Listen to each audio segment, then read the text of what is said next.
Okay, we're going to start the Town of Selectmen Board, the Town of Sangerville Board of Selectmen meeting.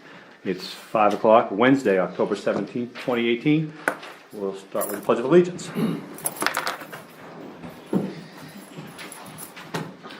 Pledge allegiance to the flag of the United States of America and to the republic for which it stands, one nation, under God, indivisible, with liberty and justice for all.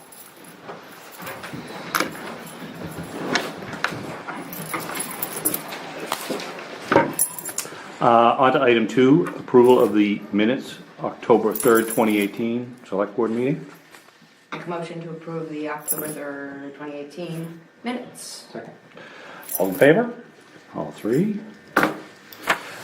Item 3, review of treasurer's warrants, payroll 135, 138, accounts payable 136 and 137. Make a motion to approve all. Second. Those in favor? Unanimous.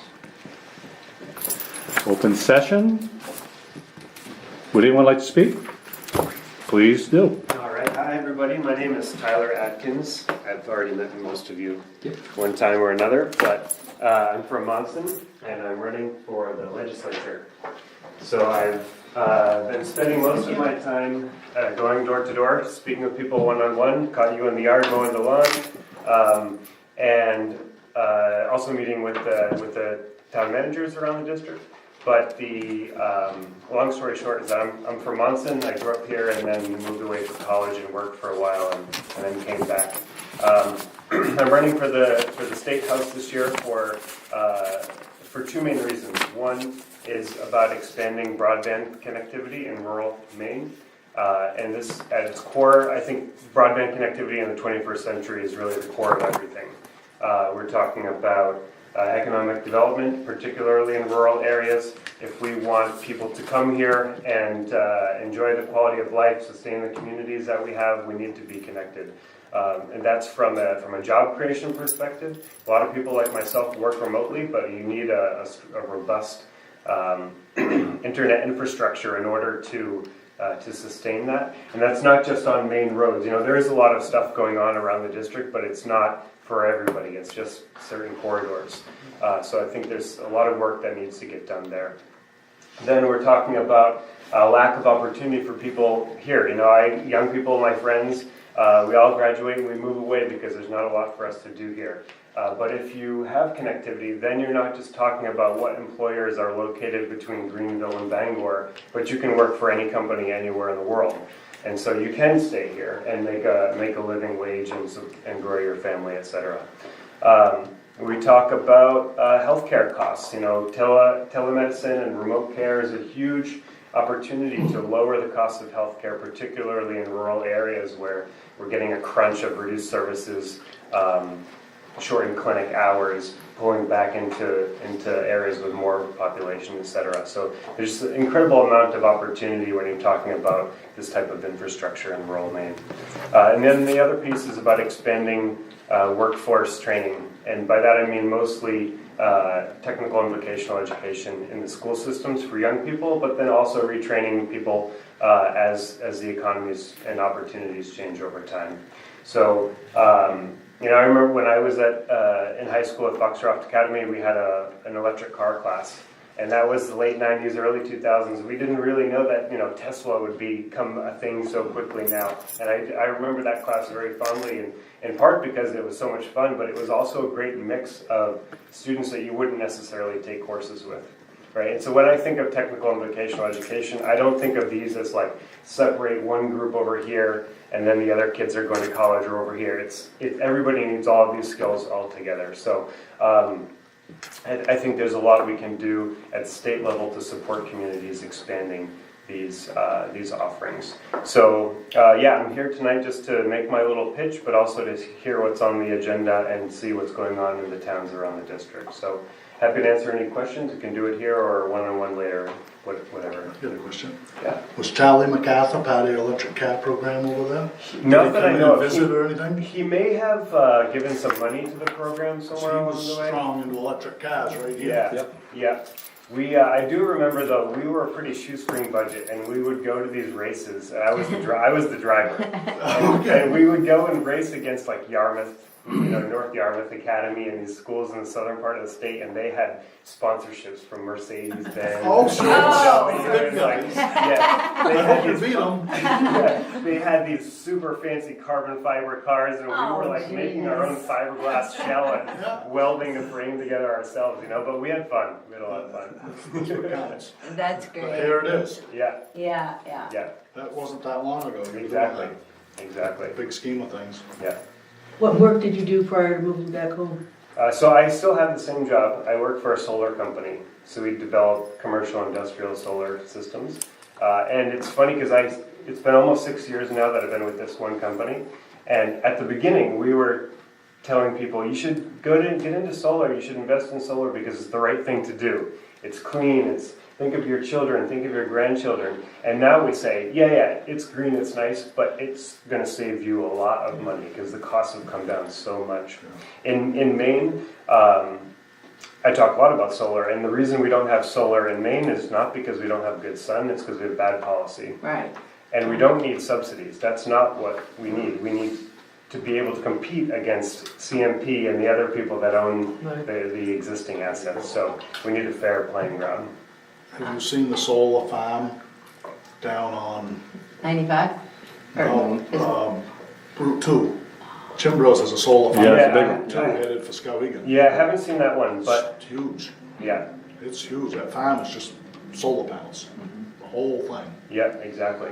The energy infrastructure is a hot topic right now. We talk about the wind turbines up in Greenville or Kingsbury, the CMP corridor, what have you. I think at the core of it is that we have a lot of bad policies, and energy is ground zero for this, where they really prioritize outside investment for export, right? And we live here and we get this infrastructure built here because we have cheap land, we have good resources, but we don't get any benefit of that. Get some of that. So that's really what I'd be focused on, is making sure that we're getting the benefit and not just watching it go out of state. That's great. Well, good luck. Thank you. Yeah. Wish you well. Thanks.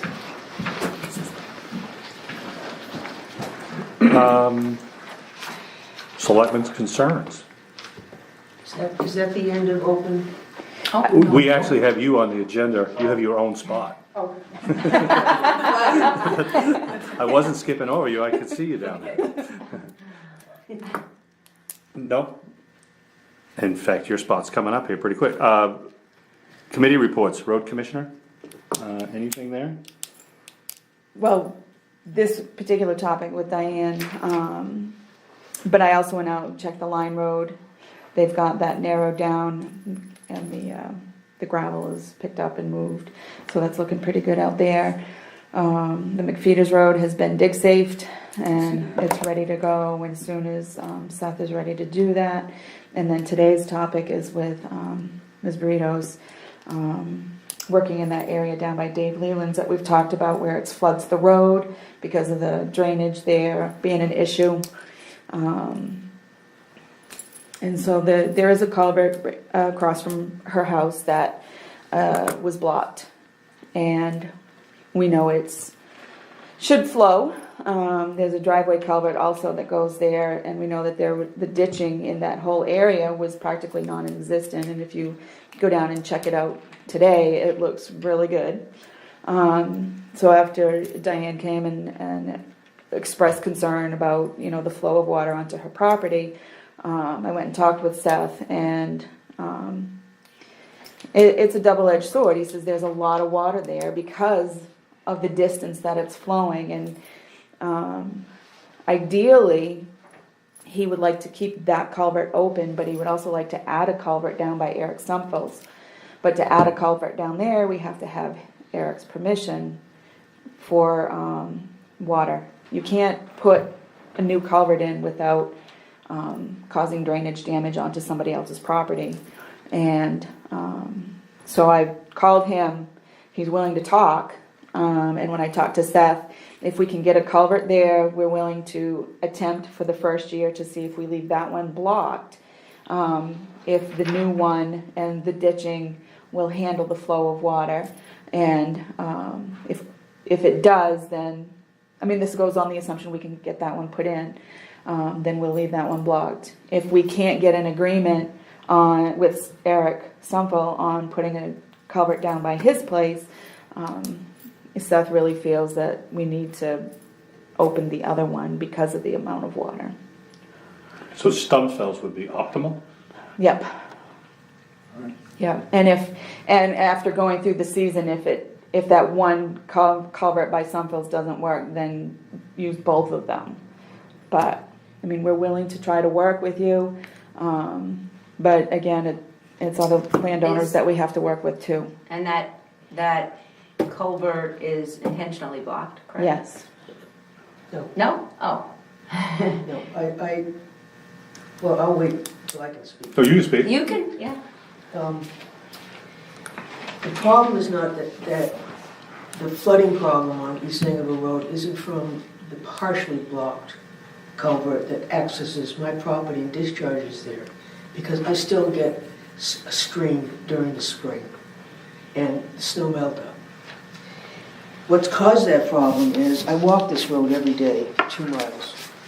I'm a wetland biologist and a certified wetland scientist, and have done regulatory work for over 40 years. This is a cross-section of East Sangerville Road where the flooding occurs. We have 16-wheelers and gravel trucks accessing from the Haley gravel pit every day from spring to fall. What's happened is this road, and a lot of the other parts of Sangerville Road that hasn't been maintained since I've been here 14 years, has cracked, and it has lowered the profile on that side of the road. And these ditches have not been maintained, as she referred to.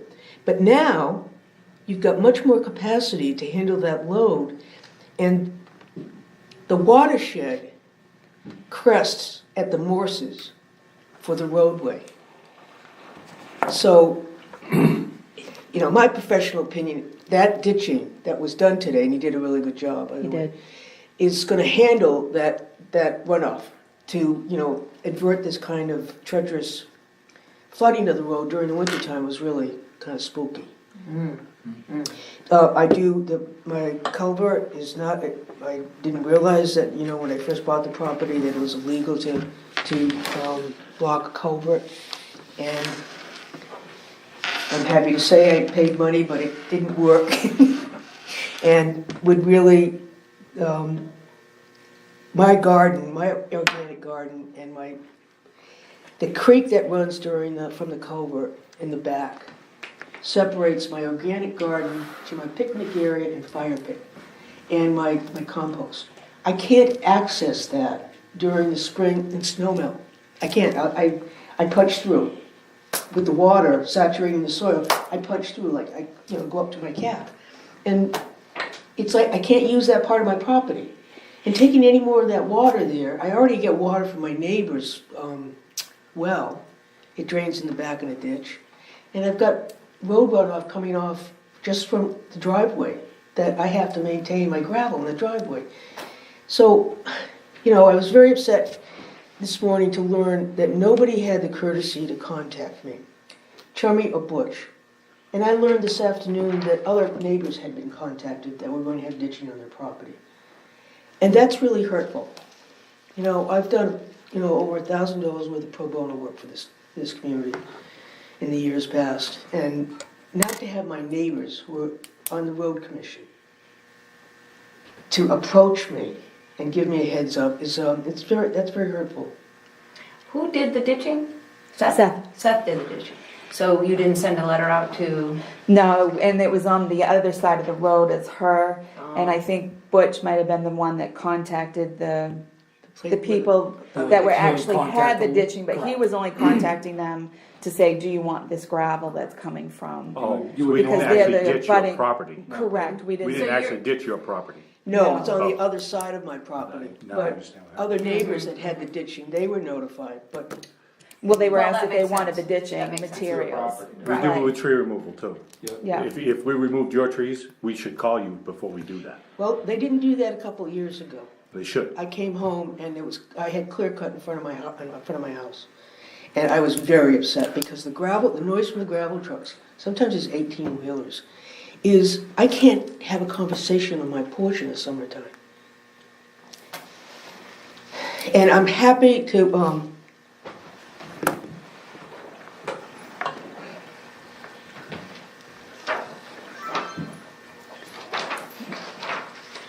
The solution that Lois outlined, does that sound like that might work if Stumfeld agrees to that? I'm not even sure that that's necessary. I don't know how much it costs to put in a culvert, a new culvert. Is that $500 or something?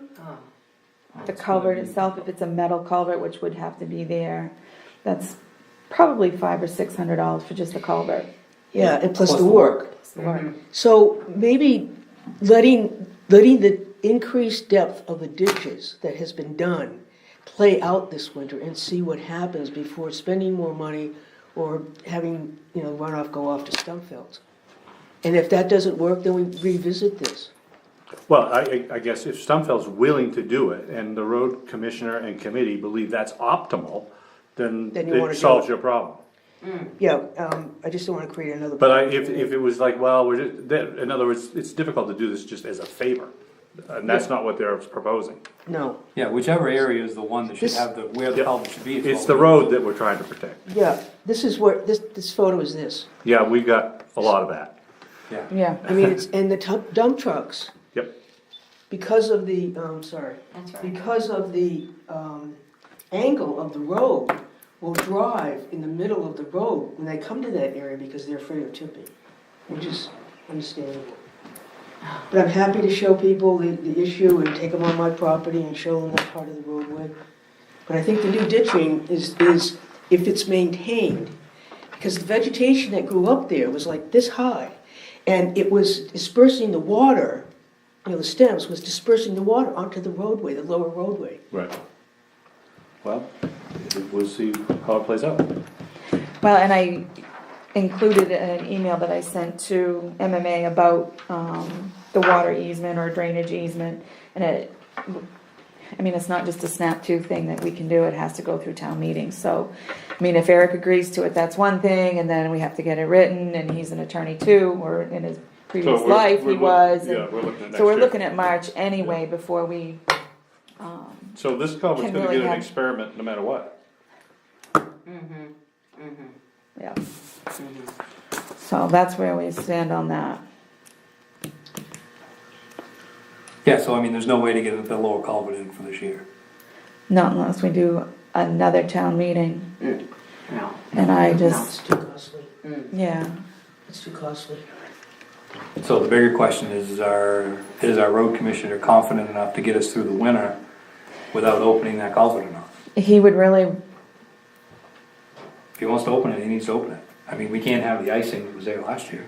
right, No, It's Warren's public plowing safety, over I that mean. mess. right. Yeah. That's- I guess, And he's our expert. Well, excuse me, but I know that Chummy and Butch have done a lot of road work in this community. However, I've worked for 2 states and various municipalities administering environmental regulations and reviewing projects such as this, looking at engineer calculations about drainage and where drainage goes, how it impacts things like wetlands, water supplies. And I'm giving you my professional opinion, and I'm happy to give you documentation of my resume.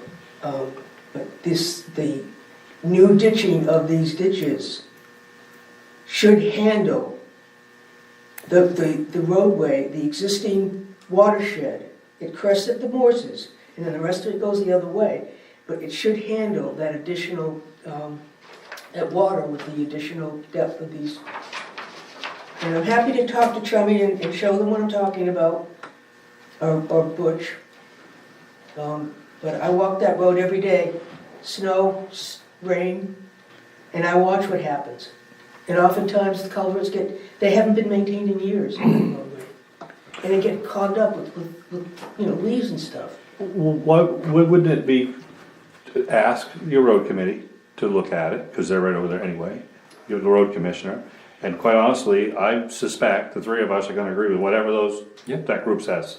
So if they come back and kinda echo your views, that probably is what will happen. If they come back and say, gee, we really think that needs to be open, that's probably what's gonna happen. Well, I would appreciate that opportunity to meet with them. Sure. And- Yep. And Yeah. show them my property and show them the pitch of the road, I mean, you know. You probably know more about it than any one of the three of us. Yeah, well, yeah. Now, is the road pitched that way because of the impact of the dump trucks, constant? The shoulders gave away where it's been so wet, and it's just slumped right into the ditch. It's like the When I Silver come Mills through there in Road. my dump truck, I'm on the wrong side of the road. I'm going right by their driveway. Same way as Silver Mills. I mean, it's the same It's just as like every driving other- on most of the roads. Yeah, same as all of When I them. go by her house, I'm on the wrong side of the road. The stumps have Because all the rotted road under there. goes, unless I'm plowing snow, I have to ride over that. But my dump truck, Yeah, guilty, I'm on the wrong side of the Well, I road. went right down the middle of the road today in my car, I drive in so. the middle of the road most of the places. I ride the Phillips, I don't like the branches. But that's been bad over there for Long time. all 11 years we've been plowing snow. There's been a water issue there. Yeah, the, Have you checked it? Have you seen what Seth has done over there I haven't been today? over, I didn't know they was I didn't, yeah. even over there working. Well, it sounds like significant improvement in terms of ditching. They've got a visual ditch there now, and it was gonna swing and run out behind Dave Leland's. Yes. Down on the Leland property, because you Yeah. can see the lay of the land as to and that's, head out for Like you used the to. field. and that ditching on Dave's land will facilitate more flow It'll, yeah. in that direction. And that just because kinda it's dissipates grass. down there. ah, But the ditches have to be maintained, Mhm, otherwise mhm. it really does Mhm. cause problems, you know? mhm. Last year was pretty spooky for me. And There was a lot of ice over there. Yeah. That was deep. I couldn't walk on that side of the That road was anymore. even hard plowing, Yeah, I'm sure. I- Yeah, I remember there was ice that built up. big time.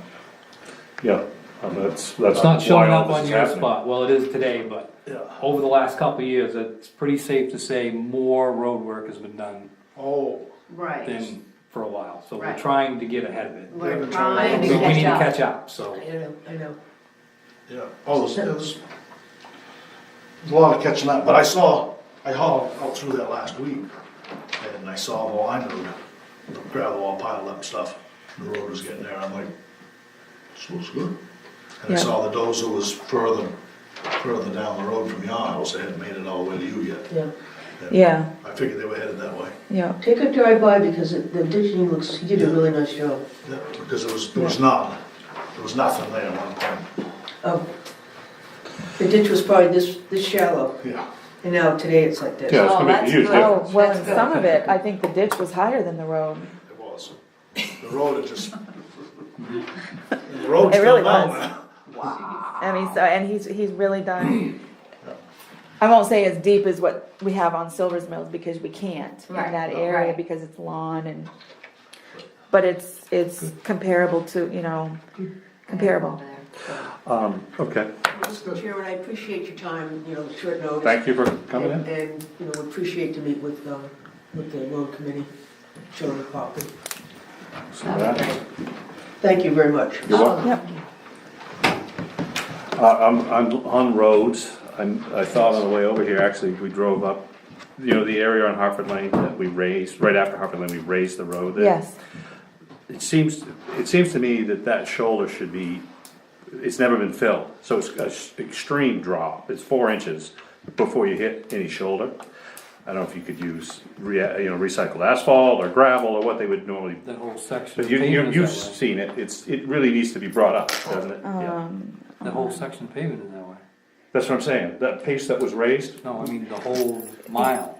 is- no, it's not as bad, once I get beyond that, it's not as bad. There's a- It is. You could use some gravel, It's but 4 that inches. is, I mean, we added 4 inches of pavement, it's all 4 yeah, inches. I mean, that piece there And is, then what, you there's roll an no ankle. pavement down there. The shoulders, There's nothing, you gotta, you know It what should I be mean? brought up, they should be built up so the road doesn't break off. Yeah. Correct. The shoulders do two things. yeah. And one of the most important things, it keeps the shoulder from breaking off in the spring of the year. Well, that one's gonna break easily. That's agree. good. yeah, I'll let Seth know. Well, hopefully we got another mile he can do when we repave it. It's true. Which incidentally is supposedly next week, Next correct? week, The paving yes. on the Southern Mills Road is hopefully Yeah.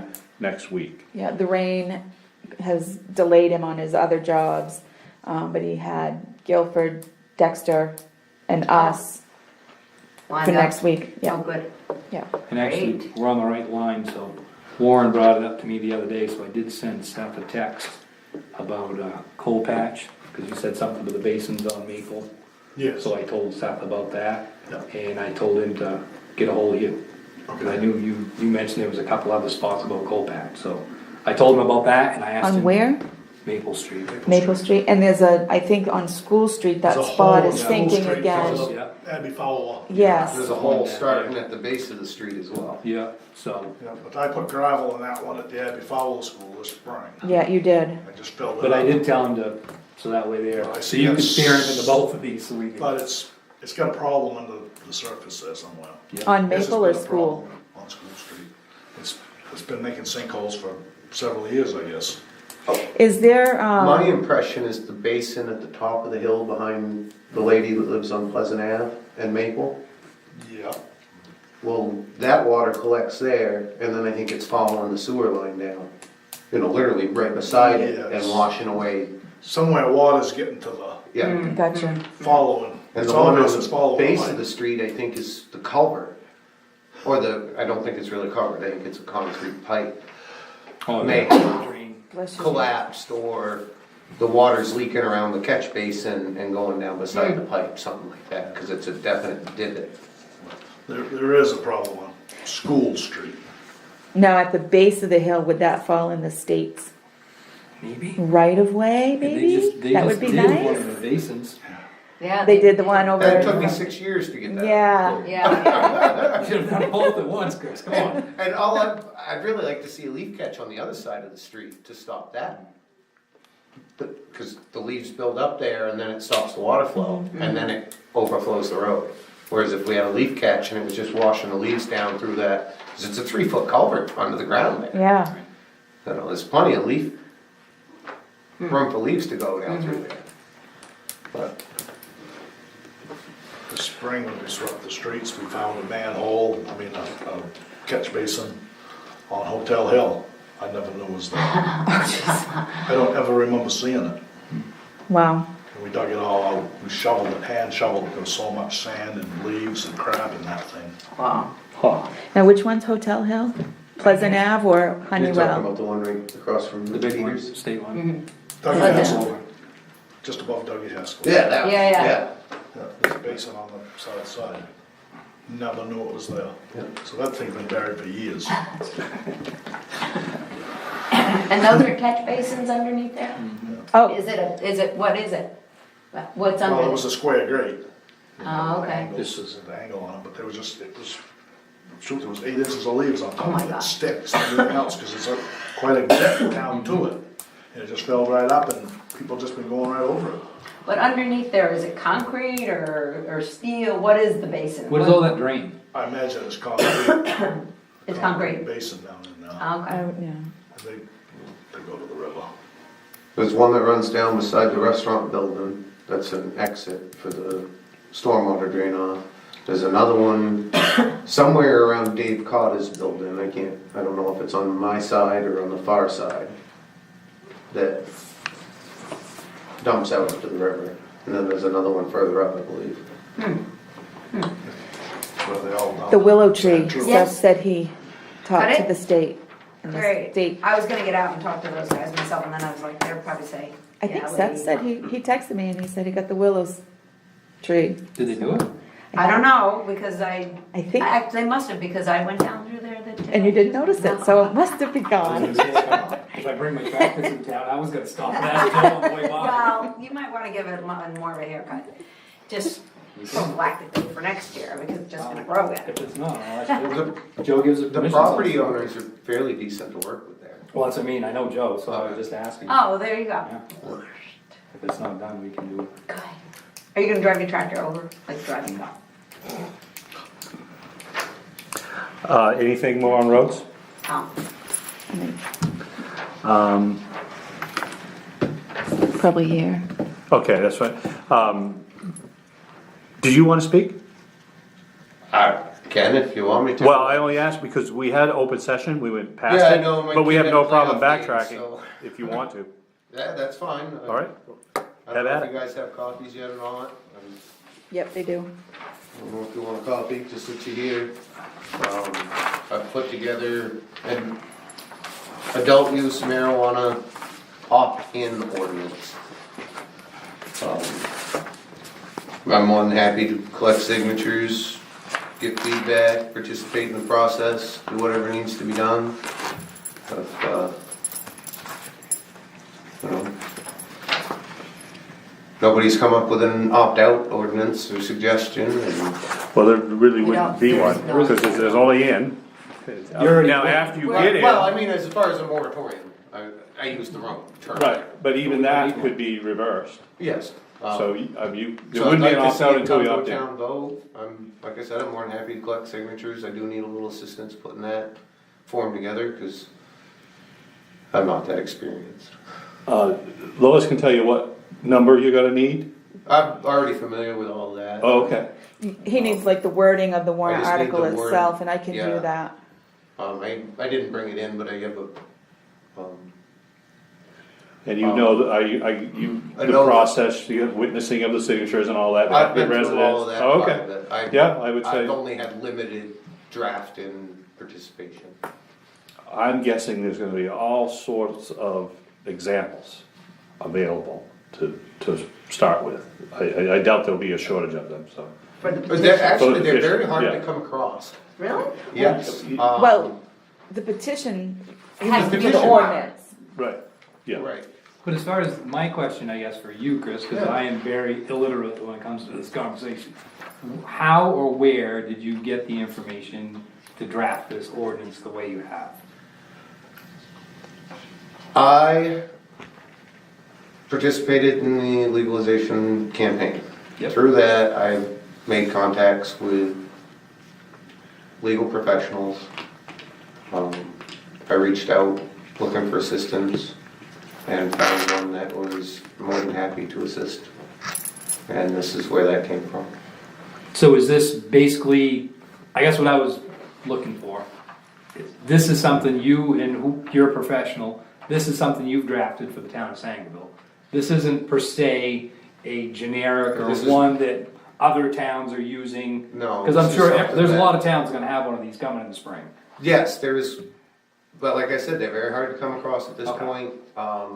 I know of 3 that exist, and yet I've not actually been able to obtain the Okay. approved one. I know there's one in Monroe, Bangor, but I'm not that smart with the computer part of it. And when I Google search the ordinances, I come up with articles, not documents. So Well, I they may not be enlisted able to help with get- somebody, this is what we came up with.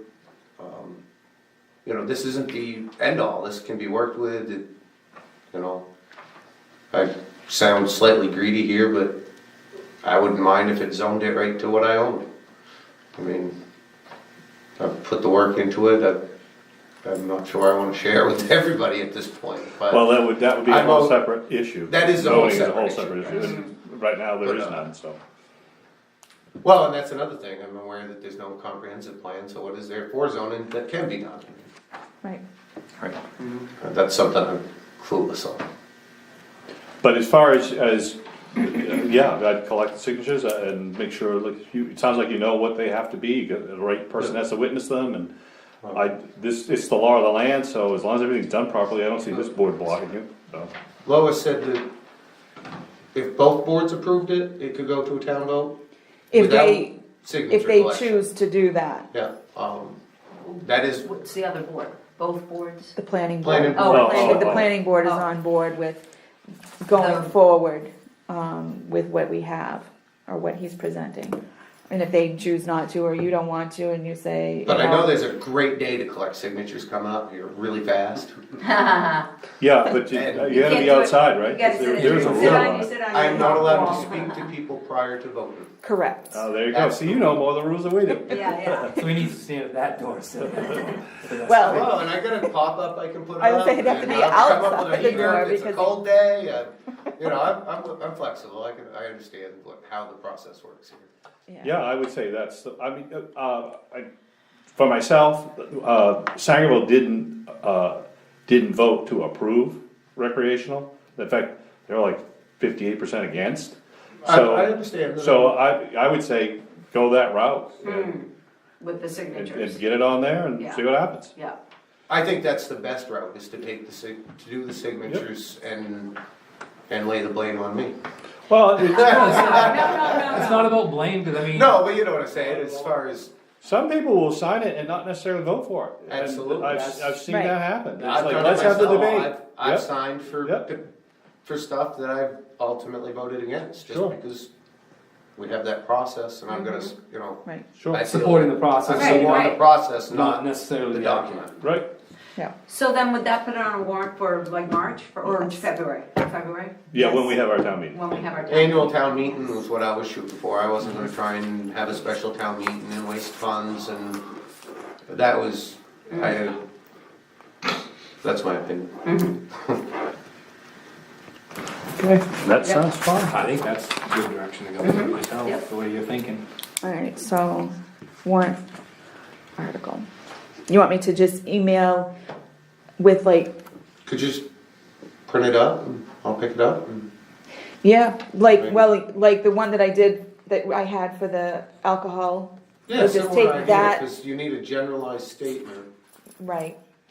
to start the process, unless you Well, on put the, all of this into it in one shot. no, this, the warrant article itself has to be specific, but not include this, but you have to have this when you Get your get your signatures. This has to be with your petition, And this can't change between and this now can't and town change, meeting. correct. Mm. So So make sure whatever. this is the document that you want to be voted on when you're doing your petition process. Does that make sense? Consult with my professional one more time, make sure we're Yes. happy with the Right. draft, Yes. and then give you a thumbs Precisely. up or a thumbs down. Correct. There was That's a- what you're getting at. Yeah. There was an ordinance proposed a few years ago, it was a recall ordinance, and that went back and forth and back and forth. And it was aggravating for all parties. So I would, make sure you like your document. So far, yeah, Yeah. I've read through it, and I'm very happy with it, it's a very general, it would approve it for anywhere in the town, and that's, Yeah, you know, pretty much how our business policy is in town, I think, Yep. it's anywhere in town, That's set up true. shop and You're- go. You're Welcome to absolutely Sangerville. right. okay. Anything further on that?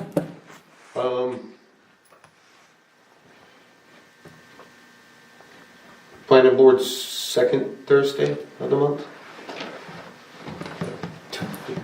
Any idea on time? 6:30? 30, I think. I think it's 6:30. I think it's Yeah. 6:30. Are they on our calendar? No, That'll be a close call. Oh no, it's the 8th, right? yes, it would be. Alright, I'm good to go.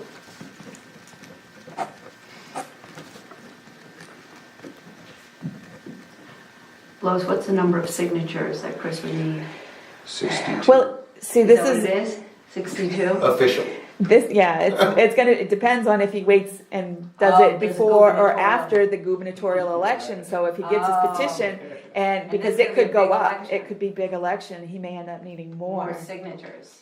And I told him to do, 70, 75, Yeah, because you yeah. might have some that How many do we aren't. have to do on the other one? 15% because it's alcohol, it has its own Oh, it's different. set of rules. I was gonna say, I thought your number was lower than what we just dealt with, that's why. Yeah. It is, I yeah. collected just under 400 signatures out of this town for the legalization petition. I don't think I'm gonna have a problem getting the signatures. Yeah. Plus, like I said, if I do it on election day, and I have it submitted before official election results are tallied, I still hit the last gubernatorial number. And I know I can You know all that, that's all. That's all. I don't know the whole process, but I've been a part of this a couple. He knows about juicing these little daisies right now. He gotta figure that out. He knows more than we do. Okay. New business? Sale of the town truck, 1995 GMC with plow. The price is right. Is it? Do you have a price? I have 4 prices, 5 prices. Have you got it summarized on a sheet of paper? I do not. Okay. It's all you. Oh. 825, Right on the sale sign. Oh, that's cool, I like that. 600 or 700, Wait a minute. Okay, start over, please. I'm sorry. 825, Okay. 600 or 700. He 6 or 700? We can pick. We can I'm pick. taking the seven. This will take a vote, but I have a pretty good idea where this is gonna go. Are you gonna take a verbal bid yet too? Yeah, Yeah. really, Oh, Chris, yeah. you might Oh wanna my jump God. in. 1855, There we go. See, now we're Take a talking. verbal bid too? Yeah. Okay. 525, and 2000. That was the number I was thinking. All right. And the wording, did I send you the link? Yeah, it's Did you look at it? I mean, it You're said best accepting- reasonable offer. right up until the time of the sale. I said will be Yeah. sold at the meeting. Would Warren Newt like to make an offer on that truck? Does it run, or did you drag it here? We drove it. You did drive it, okay. We I don't know. absolutely We did drove not- But it. we don't know that it will run ever again. I've never drove that truck before, nothing, I never had any need to. Oh, no, it runs. Okay. The guy came yesterday, spent a half an hour out there with it running. The strobe lights work, the plow lights So what do you have work, for he high up bid and right down now? on $2 the grand. plow. $2,000. 2,100. Any further discussion?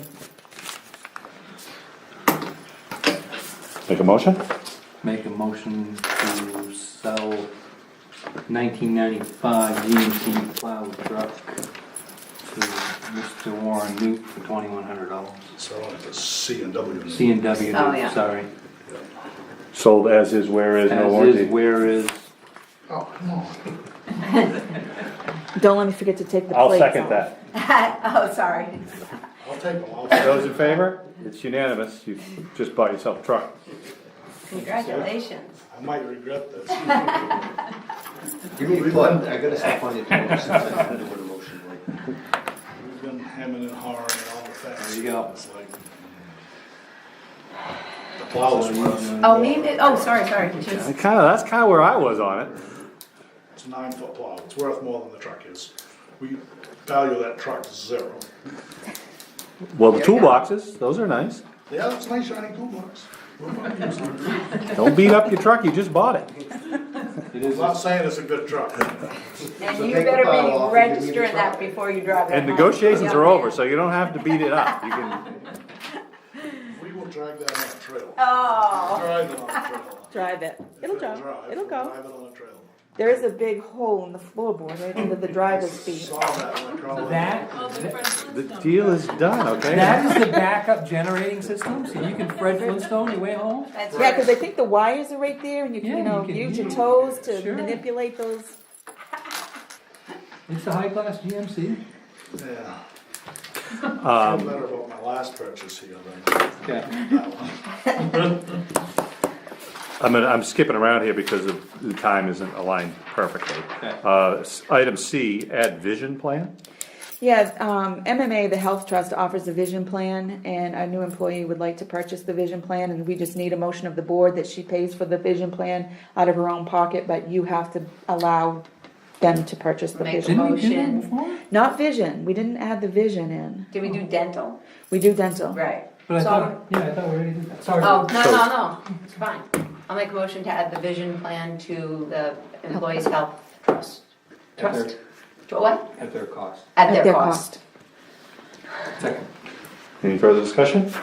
None? I vote, it's unanimous. Yeah, I had no idea what you meant when you said vision plan. I was like, what is? Abby Fowler deed. How expensive is that? I'm just curious. It's like $5, $10 a month. And they cover, I was just curious, I Quite know a what I bit. pay, and I was kind of curious if it's kind Yeah. of compatible. They Pretty cover close. better on contacts than they do on glasses. I will tell you that. And a yearly Mine, I stamp. think it frames every 2 and lenses every year. or Wow. Something like that. And I think mine's like $1.50, $2 a week or, it's pretty close. Pretty close, yeah. That's why I was just. Yeah, yeah.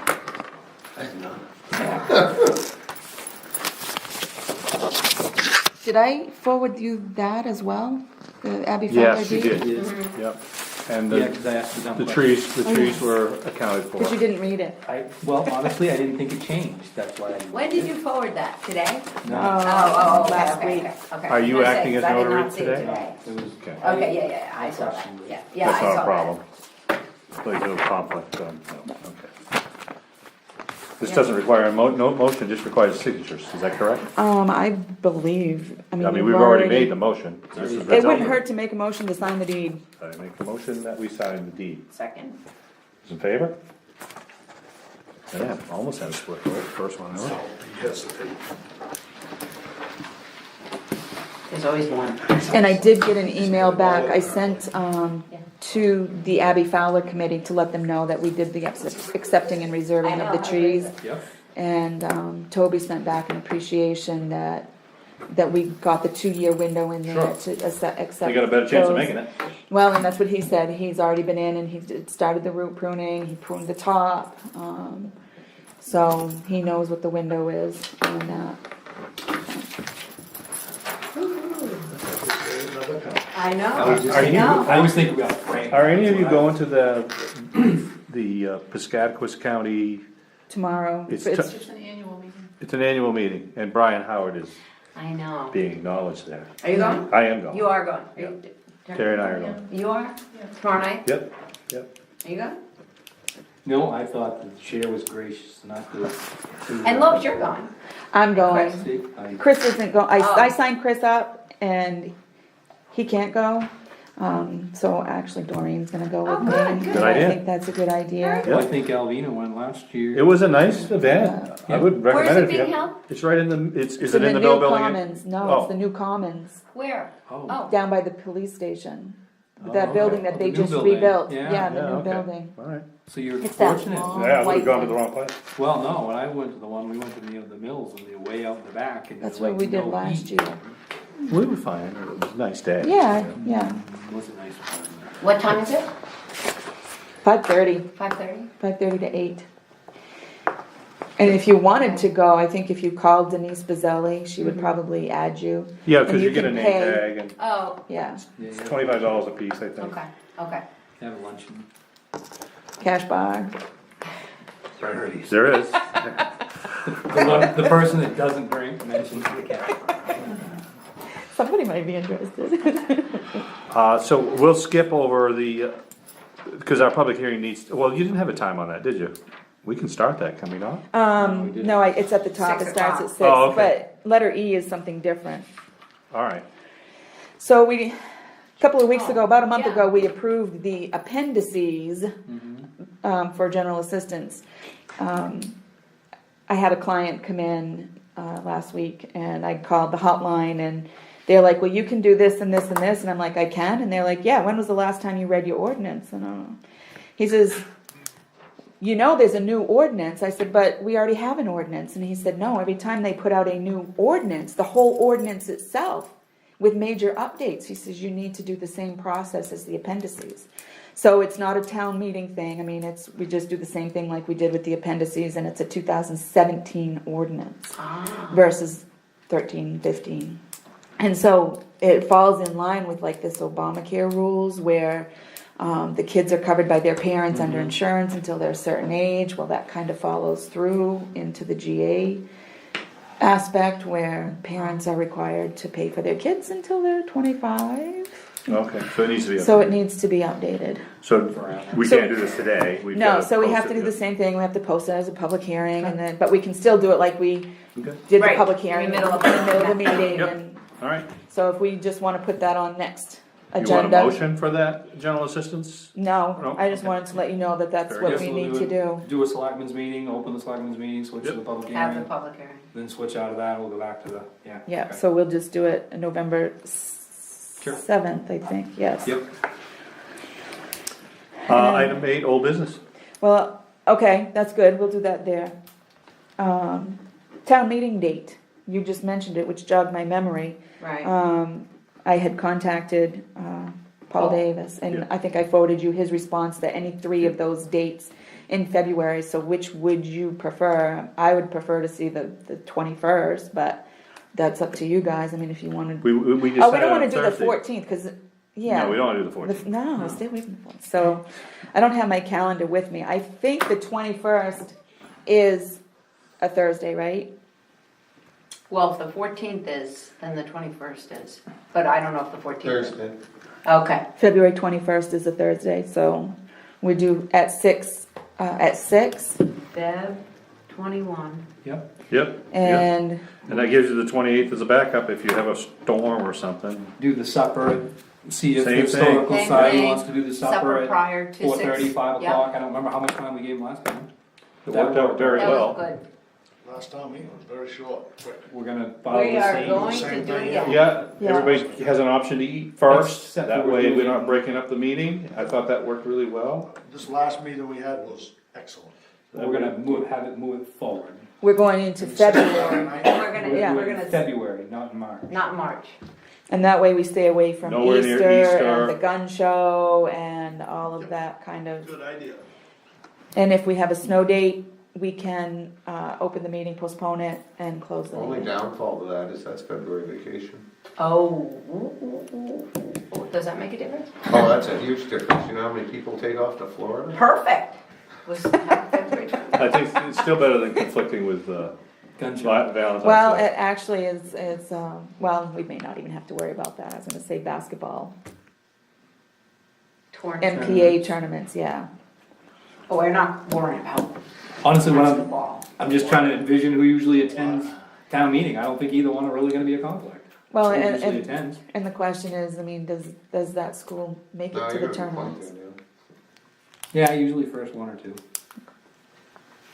But if Not we usually post the it, we Thursday. advertise it, we'll put it in the paper Yeah. this time, it'll be fine. There's gonna be a conflict with There's- something. there's- Yeah. Every time. Oh, yeah, somebody's, it's gonna be something. Right.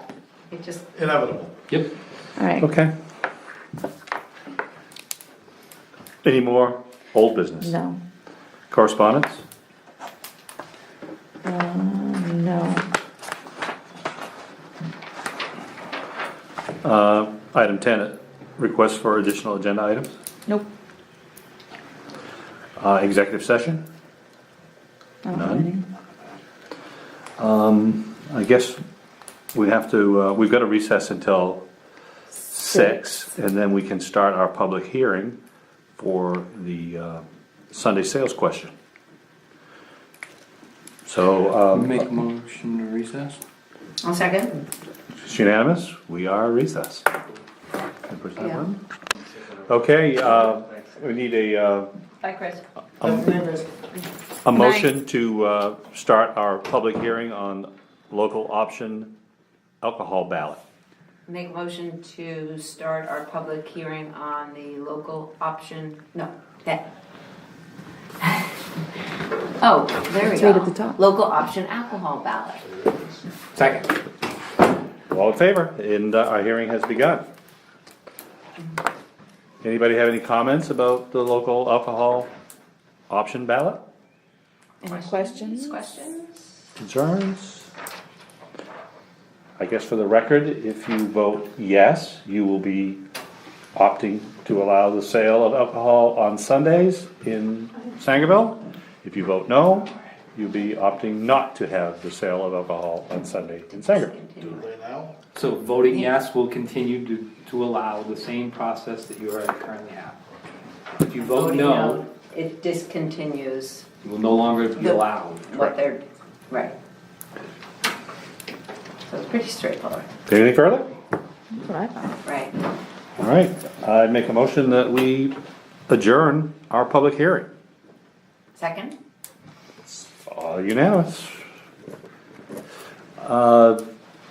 We need a motion to go back into our select board meeting. Make a motion to return to our select board meeting. Second. All in favor? We're back in session. And next, well, I'm not sure everybody's here. We told the folks from the hospital 6:15. So, Everybody will be here at 6:50. then that'll be fun. On the way. I just heard. You what? I just heard from Maria. Oh, and good. Nancy. Everybody's on their way. Oh, good. Very good. Do we want to adjourn for the next 10 minutes so that people can? Sure. Can we do that? Yeah, We can okay. recess. Well, you can recess. Recess. Yeah, So recess. make a That was a mo- better word. Make a motion to recess our select board meeting. Selectmen's meeting. Second? All in favor? We are recessed. Okay, looks like all of our guests have arrived, so we'll, I'll make a motion to resume our selectmen's board meeting. second. All in favor? We are back in session. And we're on to, Item 7B.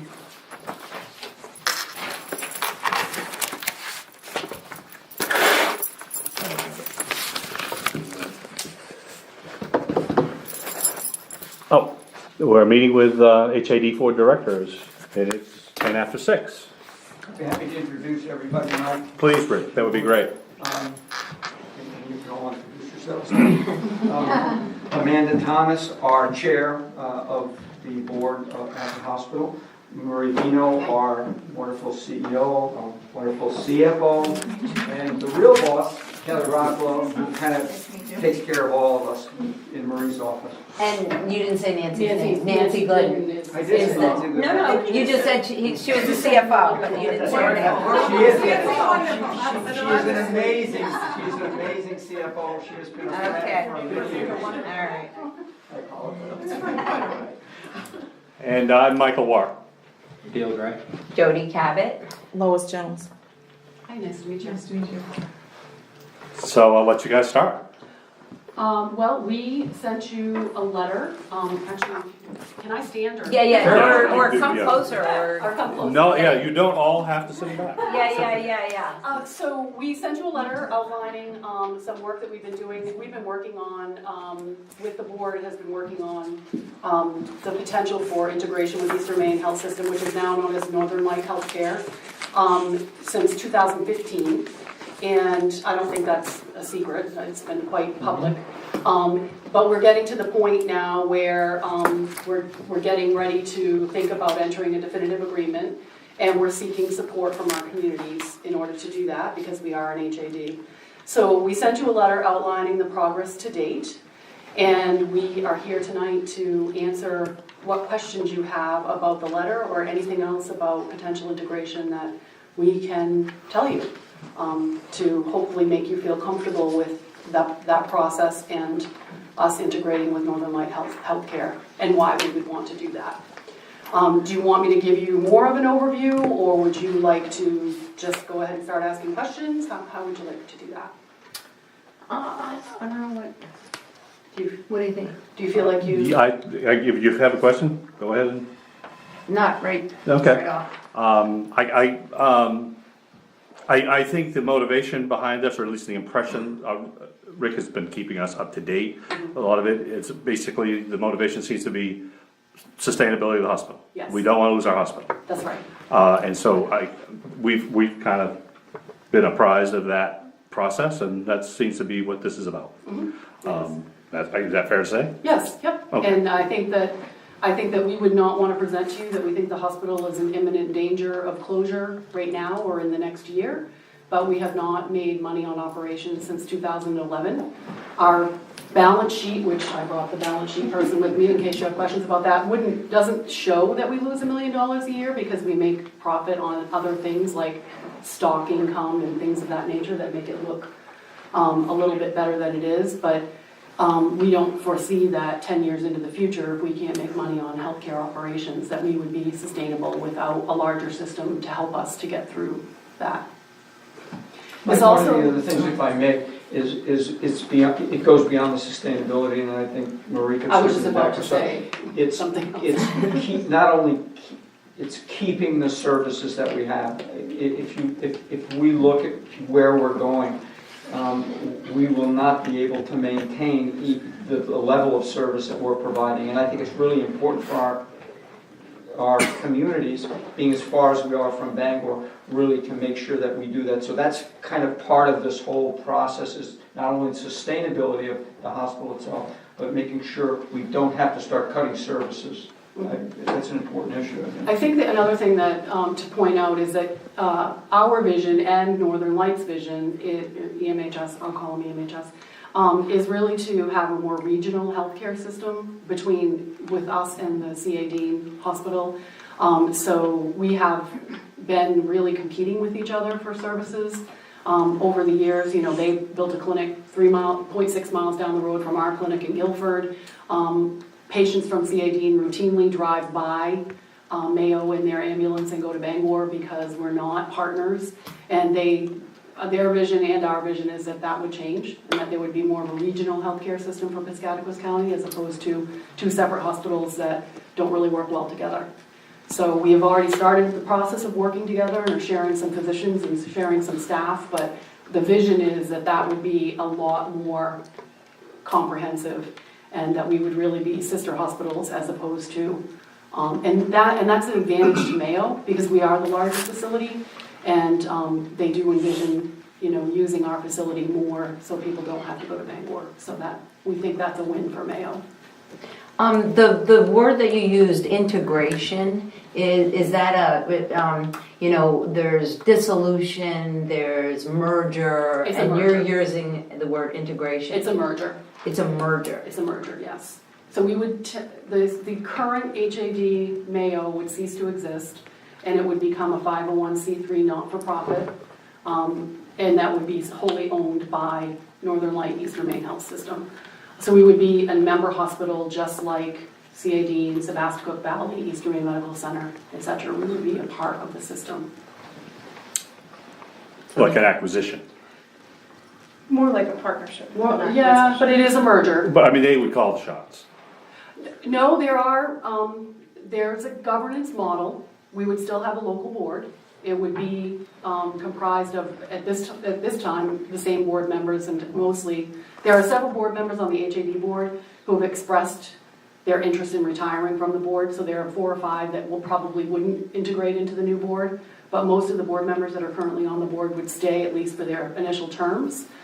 It would be governed in a different way. It would be a 501c3 not-for-profit board, not a public board. The local board has powers and authorities, but the central board at Eastern Maine, the system board, also has powers and authorities. And there are ways if they, you know, so they can dictate some things to us, but we still get to do our budget, and, you know, the board still has input into things like hiring the CEO and, you know, the local decision making. I meant relative to the HAD, but HAD would no longer have a say. HAD would not have, So right. that's what I mean. So We would lose control. Right, the HAD would not be in existence anymore. So you said the 4 or 5 members that wish to retire, those seats wouldn't be allowed to be filled by other members in those communities? Not necessarily. The new bylaws call for anywhere from 11 to 19 members of the community, and our goal initially is to make them as geographically based, widely based as possible. But no longer is it the what is it, 13 It's 13 towns? yes. So, I mean, that would be more comprehensive as far as all the towns that the satellite. Right, the Dover, 13 towns Foxborough. don't necessarily encompass our service area. Right, There are 22 right. towns in our service Oh, area. okay. But as They're you- not all members of the district. As you know, some towns, I know you have extremely involved board members, but some towns really struggle to send a member. I mean, Oh. We have board members that never are elected to the board and don't attend meetings. Okay. So, I mean, that's fairly common, actually. So have you, I know, because Rick has kind of kept us surprised, that you've been working on an agreement. Have you kind of got a final draft of the agreement between Eastern Maine and Mayo? We have what will be the final draft. It's not quite finalized, but we have the final draft of the plan for integration. That isn't the final agreement. The board still has to vote on the actual merger happening at the time of closing. So if we enter into the definitive agreement next week, there are several steps that we have to go through in order for this process to be complete. One is that we need to file legislation. The reason that we need to file legislation is that the HAD charter, which I'm sure you have or are familiar with, does not allow for a merger. The only thing the charter allows for is a dissolution of the district, which would close the hospital effectively. So it calls for dissolving the district and redistributing the assets back to the communities, and there would be no hospital. So we have to have the legislature amend the charter to allow for a merger. So that would have to be filed in December for the new legislature that has yet to be voted in and seated. And that would have to have a hearing before the Health and Human Services Committee, which is why we're seeking letters of support from our communities, because the Health and Human Services Committee will certainly look upon the integration or the merger more favorably if it looks as though we have support from our communities, as opposed to we're just doing this rogue and we didn't even talk to anybody. So that's why we're seeking support. It doesn't call for a town vote or anything of that nature, because there's no language in the current charter to address it. So that's why we're asking for support letters as opposed to any type of vote. And so after the legislation, there still has to be a certificate of need filed with the state. There is another document. Antitrust laws. The Attorney General has to approve the merger, etc. So it's months into 2019, probably mid-2019, before anything could happen officially. And then the final vote comes back to our board. Right, the board gets the final vote on what the deal is. Now, with this merger, is there a purchase agreement? Are they purchasing us or the Mayo? I mean, you know what I mean? We have value. We have value. They will own us effectively when it's over. We have about $15 million in the bank right now. We have a plan that is scheduled out about how that money will be spent, down to about $4 million before we're integrated. And then about $1 million of that would be put in their foundation for Mayo, and the rest would go to what is called their common treasury, which is basically the money that will support Mayo into the future. So that's one of a couple of the benefits to Mayo, well, to me and the CFO that worry about payroll every week, is we don't pay the bills anymore. Mm-hmm. They take over all of that responsibility. They pay the bills, they pay the AP, they worry about our capital. We are part of them. And they also absolve, part of the plan with the money is to pay down our debt. So then you would all be absolved of your debt and any threat of future taxation. Is there language in this agreement that commits Eastern Maine to 2 decades at current levels, or some staffing? Or is there anything that would prevent them from 2 years from now saying, you know what, this just isn't really the synergy we hope for? We're gonna start reducing. Is that addressed? I don't believe there's language that commits them to a time frame. I don't believe that they will. I think that they will tell you, and they told us, our board last night, that we're strategically very valuable to them. I know that they have been looking at us since 1997 as an asset that they would like to have as part of their portfolio because of our proximity to Greenville. So I don't think that that's in their plans, but could they guarantee it? I mean, healthcare is shifting so quickly, and rural healthcare is so stressed that, they won't ever give us a guarantee that they're not gonna reduce services or close. But I can't give you a guarantee. I mean, I've reduced services every year since I've been here. I've laid off doctors. I closed the cardiology program. I mean, all out of necessity because I couldn't afford to keep them open. We've had early retirements. We've had FTE reductions of about 20 people. I mean, it's already happening. Whether we are with them or not, we will probably continue to see reductions in some levels of services because it's just not sustainable under our current reimbursement.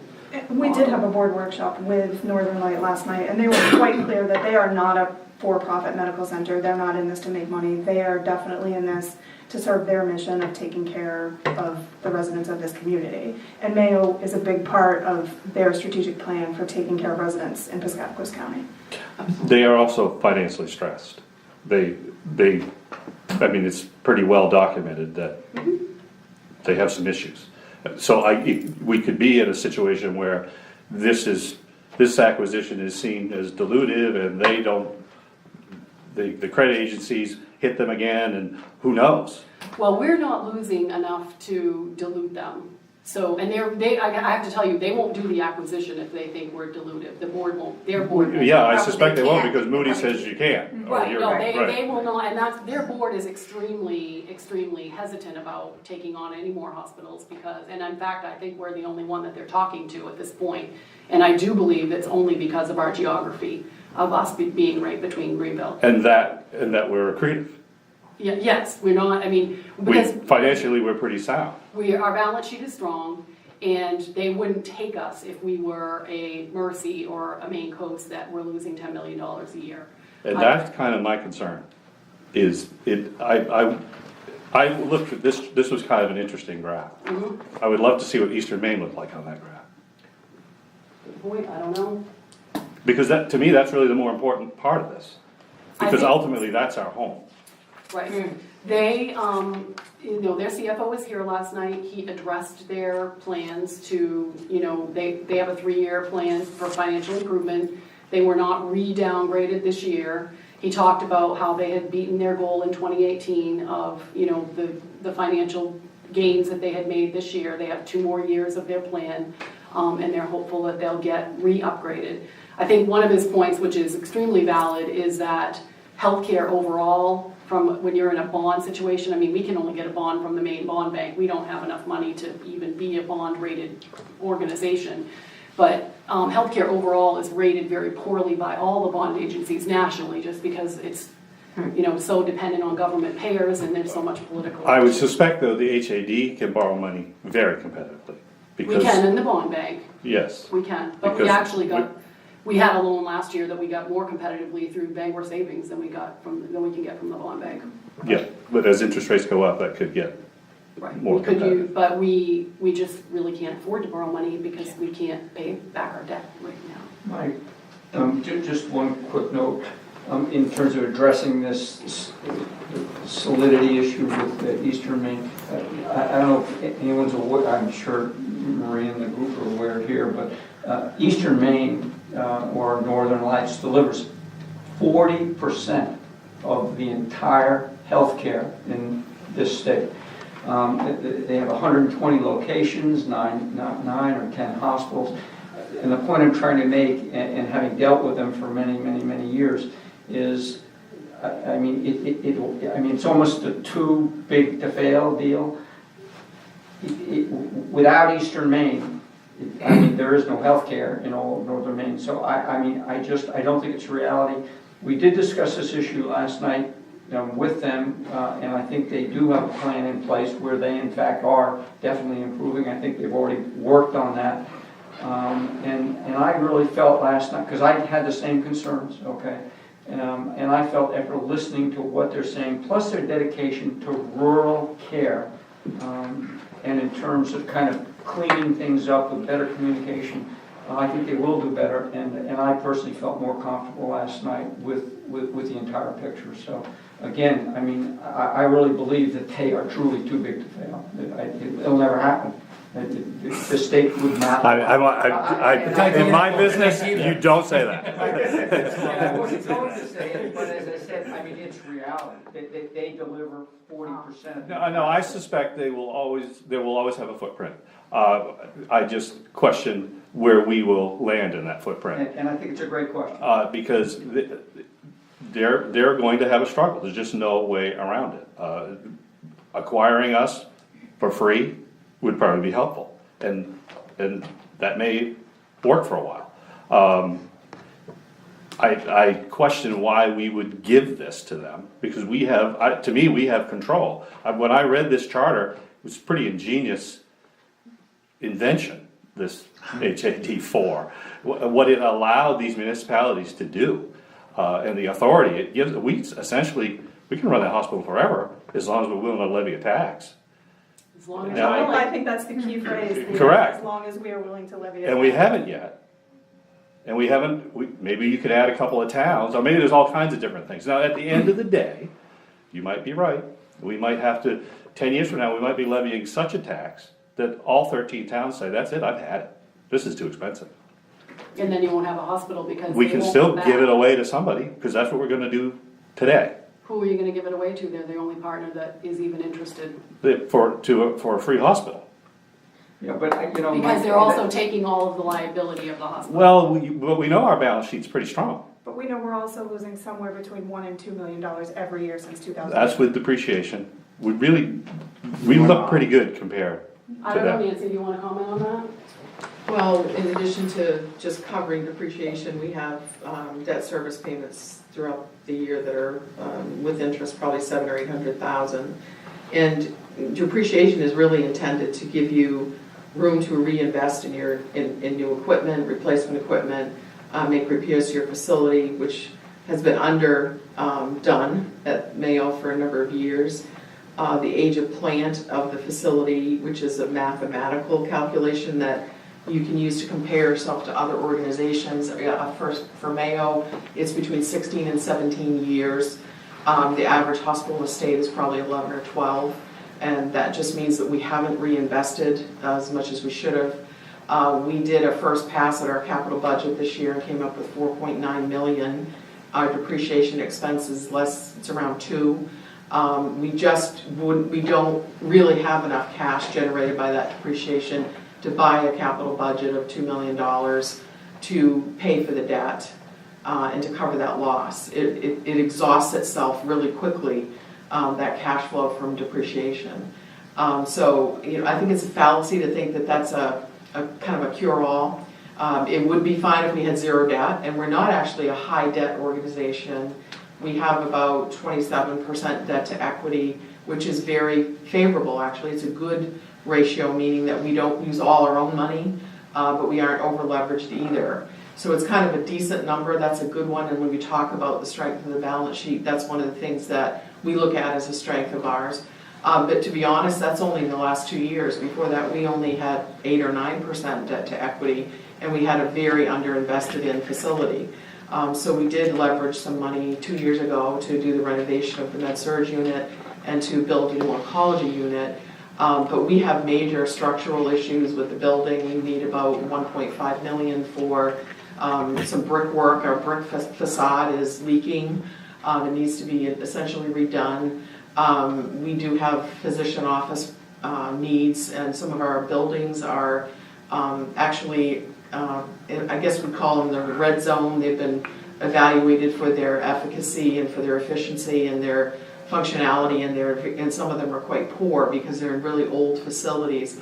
So, that's the long answer to say that we probably need to do more, and that Survive and Thrive path actually shows you those levels. The Survive line is really just covering your debt service, and the line above that, the Sustain line, is including enough money to reinvest in your facility, covering your depreciation expense. And the second line is to be able to put about 4% margin away for future, if you've got to build a new building someday. And so we're not really close to the Sustain or Thrive. So I not to be disrespectful of your statement, but it's not enough to have depreciation and think that you're going to be able to survive because of that. There's other things we need to use that operating cash for. And if we don't have a negative, a positive operating cash, we have nothing but to deplete reserves.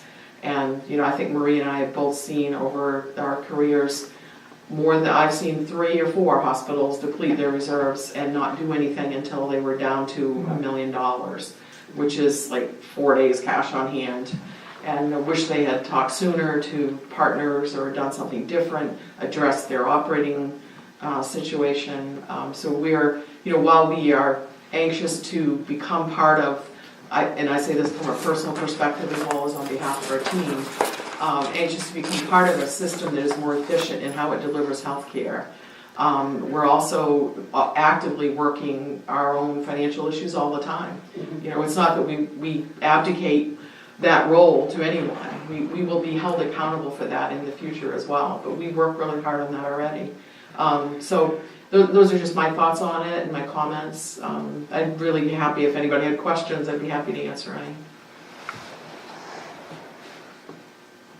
My 2 things that I had for questions or whatever before the meeting, and you've actually touched on them and reiterates more. The point of it is with the loss of control, and you mentioned we have Guilford Medical Associates, they built a brand new state-of-the-art facility, and with the regionalization, Guilford Medical Building probably 2 years from now won't exist.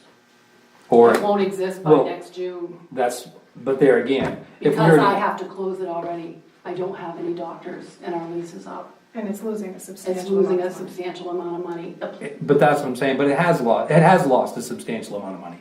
But we Yes. continue to operate that. The other thing No, we we're know not is, going to. I know we're not now, but we have, and that's part of the reason. The only reason we continue to operate, no, it didn't lose a substantial amount of money last year.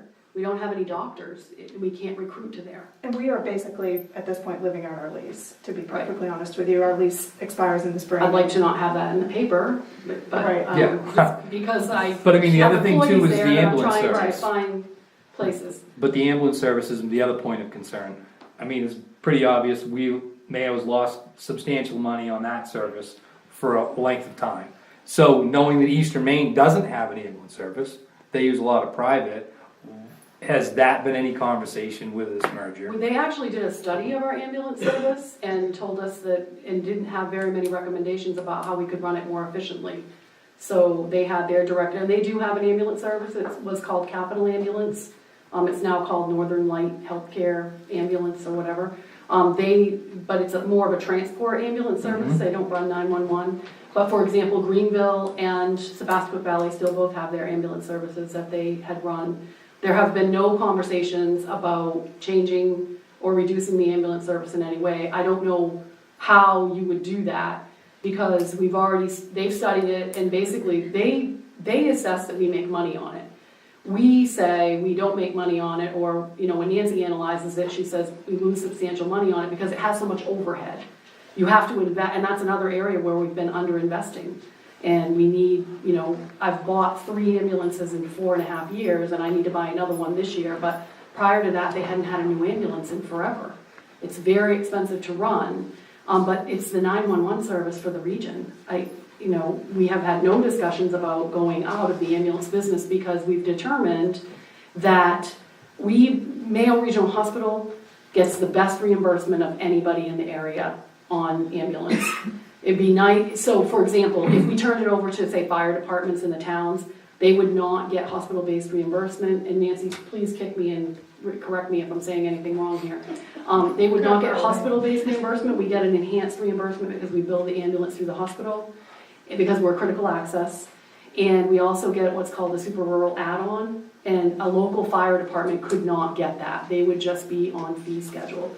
So I think, we have, like I said, they did an assessment and thought had very few recommendations for Nancy about how we were running the ambulance service and how she was putting it on our cost report, we call it. It's our report to Medicare that we have to file every year. So I don't envision there being huge changes with the ambulance service. We've already made some cuts to the ambulance service. We've cut back some crews in the daytime in Dover. We used to have what was called the transport crew. We've cut back one crew at night in Dexter. We've tried to tweak it to make it more efficient. But there has been no conversation about not having the Mayo. Is that an area where they've been willing to commit a certain amount of time, or you will always have an ambulance service, or for 10 years? That's not in the definitive agreement, because it's a level of detail that would not be discussed until after we were already merged. There are so many laws that sort of tie what we can say to each other until we actually have an agreement and we're under an umbrella because of the FTC and antitrust laws. They can't say to me, okay, Marie, this is what we're going to do. I mean, we could ask them that. I guess I'm sitting here and I'm thinking, well, if we're gonna give them this hospital, essentially that's what we'd be doing, what I would like to be able to say to the folks here in town is, here's what we got for that. Is they have promised us for at least the next decade and a half, this hospital won't be any less than it is today, and the ambulance service will be what it is today. They're willing to commit to that level of service. Then I would feel like, okay, we're gonna get across that bridge. But this seems like a total leap of faith that they're just going to do this, we hope. Whereas we have some control right now. Admittedly, it's gonna cost us more money, but no one's gonna shut that hospital down other than the 13 of us, the way it is today. But the second we give the hospital away, a bunch of accountants in Brewer can shut it down. I don't think they will, but Well, and I think, all I can point to is CA Dean has lost millions of dollars over the last 20 years that they've been integrated into that system, and that system has still supported them and built them a new office building. I can only point to history. Well, this is kind of a similar model to the model that they're using with Blue Hill and Maine Coast. I'm not sure how many of you are familiar with that. They own two hospitals fairly geographically close together. They use what they call a hub and spoke model. They do some things in Blue Hill, they do more at Maine Coast, and the patients that have their procedures at Maine Coast go back to Blue Hill. We are seeing sort of that same model potentially being used here. And you use the term a couple of times, give away the hospital. And I think I'd like to have Nancy address that a little bit too. And we talked about this some last night, but we picture this as more of a partnership than a giving away. We've struggled financially since I've been on the board in 2011. We've not had a year where we've made money. The board has really deliberatively made this decision about partnering, and we feel that the security of being part of a larger organization and having the capital of somebody like Northern Light is definitely a more attractive option to achieving our goal of healthcare in the region than standing alone. again, when I was referring giving away, I was relative to the HAD. The HAD will be giving away its equity in total. And you will also be giving away your debt, that's right. No, it's a plus. There is, if we It's not really a marshal, merger. It's what? It's not really a merger. I mean, to me, a merger is two organizations coming together and having equal control, equal say in the end. And that's not what we're doing. We're giving all of our assets to them. Well, it sort and they're of is gonna what control. we're doing. There is a local board. There's also what they call a council of chairs, which the president, the chair, and the vice chair of each organization sit on. Members of the Mayo board will sit on various committees of EMHS. So it is a partnership. It's not a here, take this and tell us what to do. that's ultimately what it would be once the 13 communities give up the HAD. Essentially, there are 13 shareholders that own this hospital. Each of these communities have a proportional ownership of the hospital. Isn't that true? It is true, with also a fairly substantial liability attached to it. Well, but if we count all of the debts and liabilities, I think, as you said, this is not dilutive, it's accretive. I'm seeing numbers, I've heard numbers This that, year, we lost $1.2 million, so I mean, they're gonna be worried about the operating margin, they're not happy with that number. right, But I don't think that would be a deal killer. But do we still have positive net assets? Yes, but that is including bricks and mortar, and we have a lot of bricks and mortar that are not worth anything if they're not providing healthcare. So it's a challenging question to really answer, because, I mean, Nancy, how much of our net worth is our bricks and mortar plant and equipment? Well, it's very tricky to just whip that off, because I can tell you the net plant equipment, but that is leveraged by, I mean, we're financing the debt against it. We have probably 10 million in current assets, which about 8 of it is accounts receivable or inventory, which have, ongoing value after, they're collected upon or written off. The building, the plant, and our board designated funds are about 15 to 16 kind of restricted funds. And that's an asset value, and then the rest of it is pretty much the plant and equipment, which is it's a gross value of 50 million, but it's very highly depreciated. So it's probably another 15 million or so, or maybe 20. I had a number thrown at me of $35 million. And what number was that? It's essentially the value, the net value of the Net value entire. is 28 million, and that is the excess of assets over liabilities. And it does include the $7.5 million in long-term debt. It includes our cash balances. And that 28 million, which we, explained last night, I'm sure you're aware what that means. It's not money sitting in the bank. It's not something you can put your hands on. It's just an accumulated excess of revenue over expenses over the life of the facility, the organization. And it is not necessarily all sellable or valuable to anybody else. And as Marie mentioned, the facility is specifically designed for healthcare and would be extraordinarily useless for almost anything else without extensive investment. So what you really have for value is your AR and your cash and some equipment you could sell.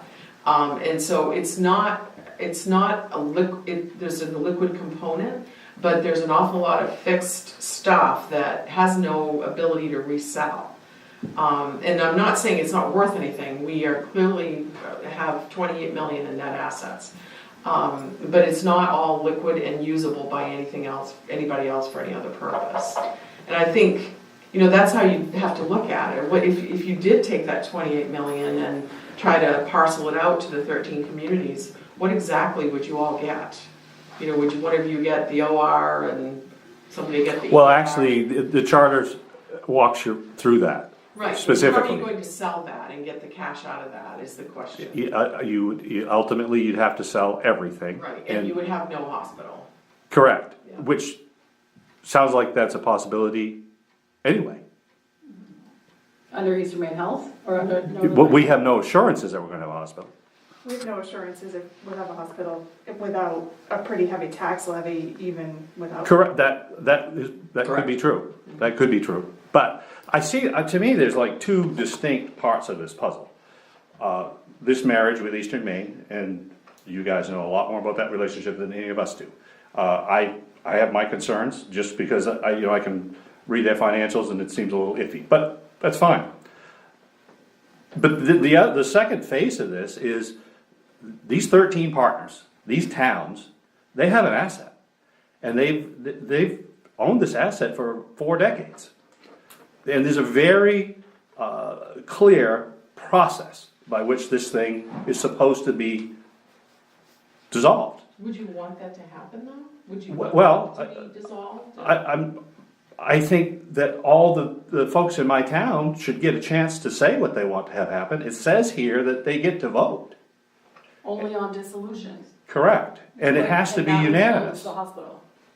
We're not dissolving the institution, we're continuing to provide healthcare. You're dissolving the HAD. Not dissolving the HAD, the HAD is being asked to transfer its assets. The HAD doesn't dissolve. Shouldn't that take a unanimous vote? It's not in the charter. That's. The charter says only a unanimous vote for dissolution.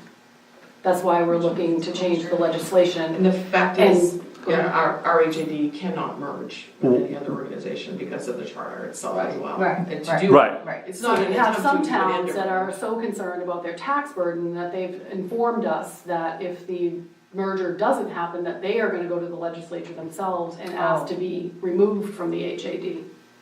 And that will then increase everybody else that remains in the HAD's debt liability and tax liability. Historically, when other HADs have closed or dissolved or whatever they've done, have they dissolved? Have they gone through No. dissolution? Every There's only single been one other one in the state of Maine, Mhm. and there is one other municipal hospital in the state of Maine right now, and that is Cary Medical Center, which is wholly owned by the municipality of Caribou, so it's not an HAD. Mhm. The only other HAD was HAD number 1. So there was only one other. Yes, and it was Lincoln, Penobscot Valley Hospital, and they actually did the same exact process that we're asking to do, which is they merged, they went for new legislation, and actually, this was actually promoted by their towns. There were 22 towns in that HAD. The town of Lincoln obviously was the most indebted to the HAD because they were the largest. And the hospital had actually gone out to the towns in about 2001 and asked them to contribute money to a new ambulance for the hospital. And the towns, every one of them uniformly said no. And then encouraged the hospital to become a solo 501c3 not-for-profit.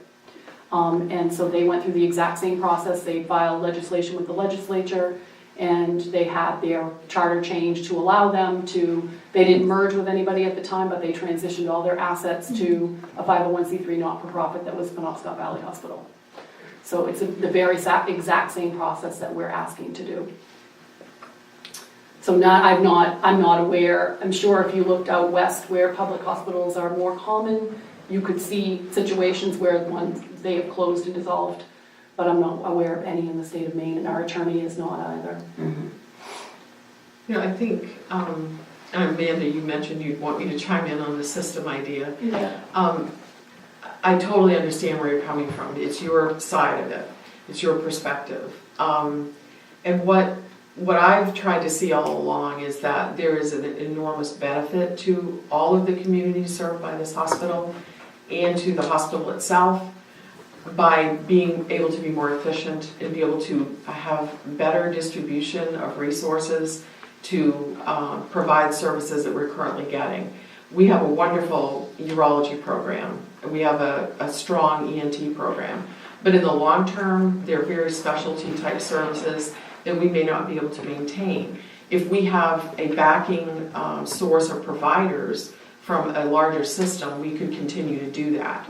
That is not in imminent danger, but, well, at least one of them. Well, yeah, I mean, I study it every year. Yeah, but they don't make us a lot of money, but we're providing access to a very needed service in the community.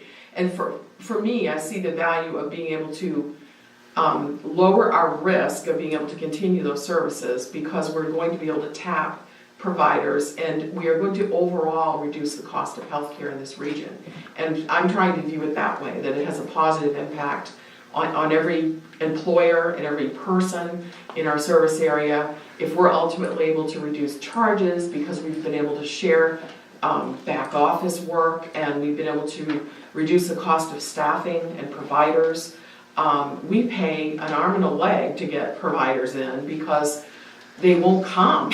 It's a very distant area to live in. Not everyone wants to live here.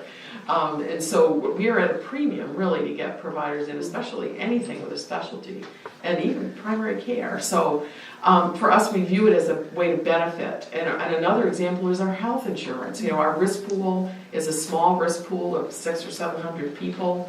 And we're paying 100% for our experience, very close to that. And we can't go self-insured because of our history. It's been a very difficult experience rating that we've gone through with some very high claims on a small number of people.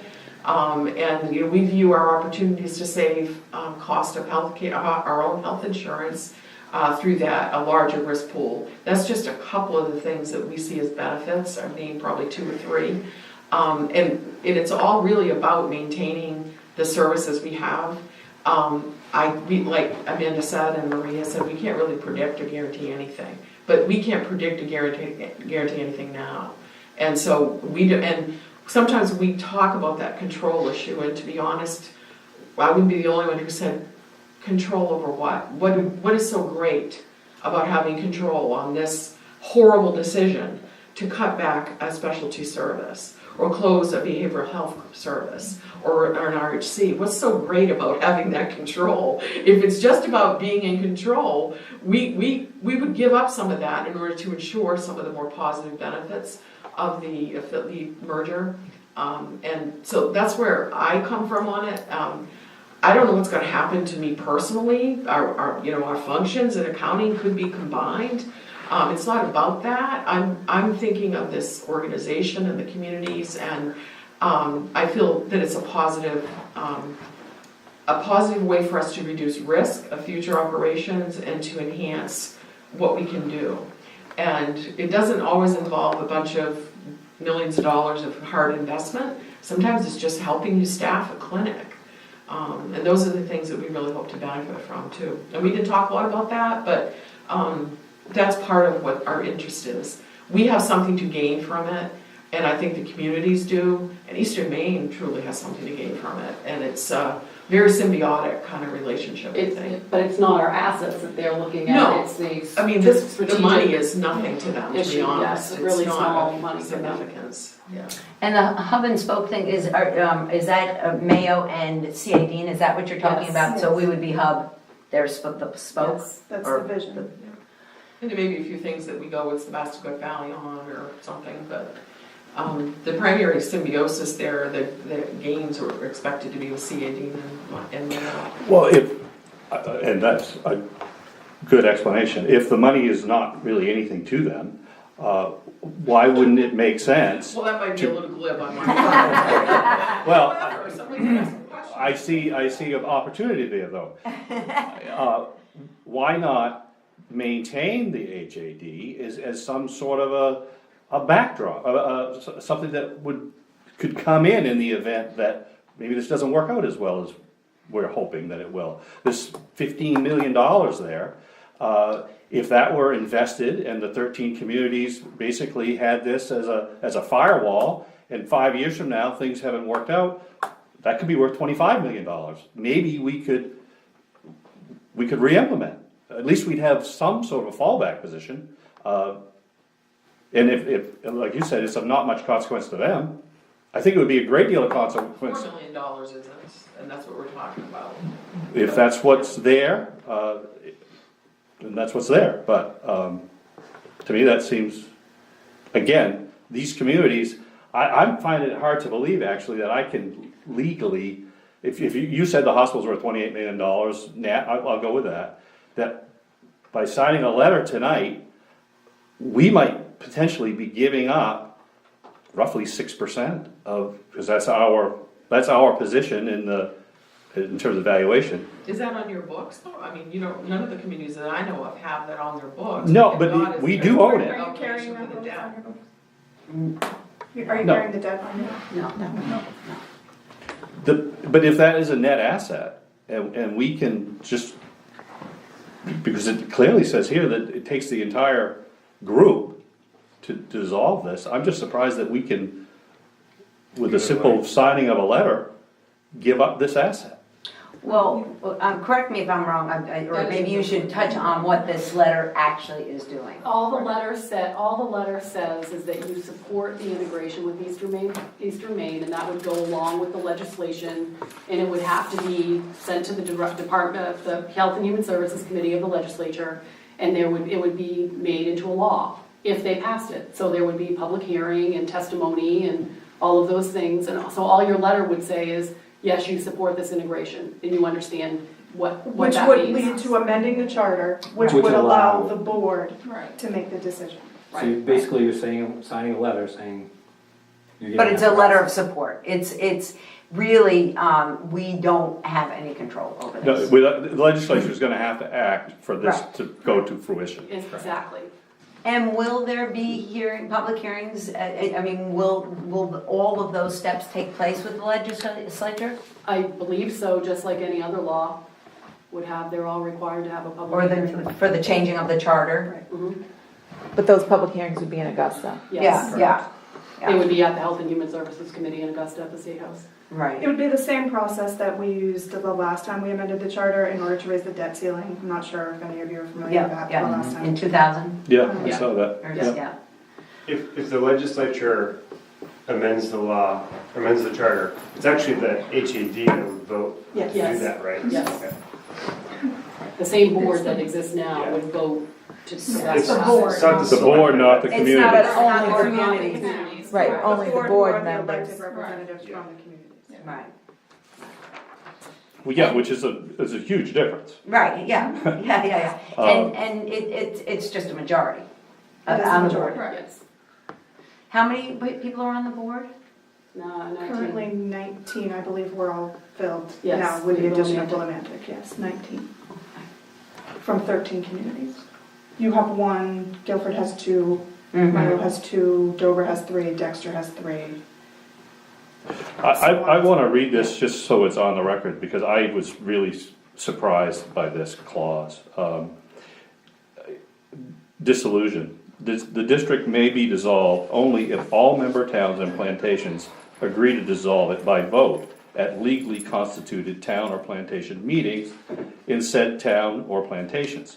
If the hospital district has any outstanding indebtedness, it may not be dissolved. In the event of dissolution of the hospital district, all property, real, personal, or mixed, shall be marshaled and conveyed into cash in a manner to be determined by a majority vote of the Board of Directors, and distribution shall be made among the respective towns and plantations in proportion to their state valuations as herein set forth in this charter. That's really clear as to what was supposed to happen when this thing was set up in 1975. If the hospital was to dissolve. If you dissolve the HAD, that's what's supposed to happen. That's closing the hospital. Correct, and liquidating the assets, and And- you can't close it with any indebtedness. So if you wanted to dissolve it and you were indebted, you'd have to raise taxes before you could dissolve. No, Not No, necessarily. because, yeah, they have a You net can't- tax. You've got- the debt has to be paid, but it's. Right, We but- don't have to raise taxes Right, necessarily. but you've got to pay the debt. You can't dissolve and leave a debt. That's all, that's what I was trying to convey. So, but we know we're worth $28 million. Nancy, I'm sorry. That's not cash.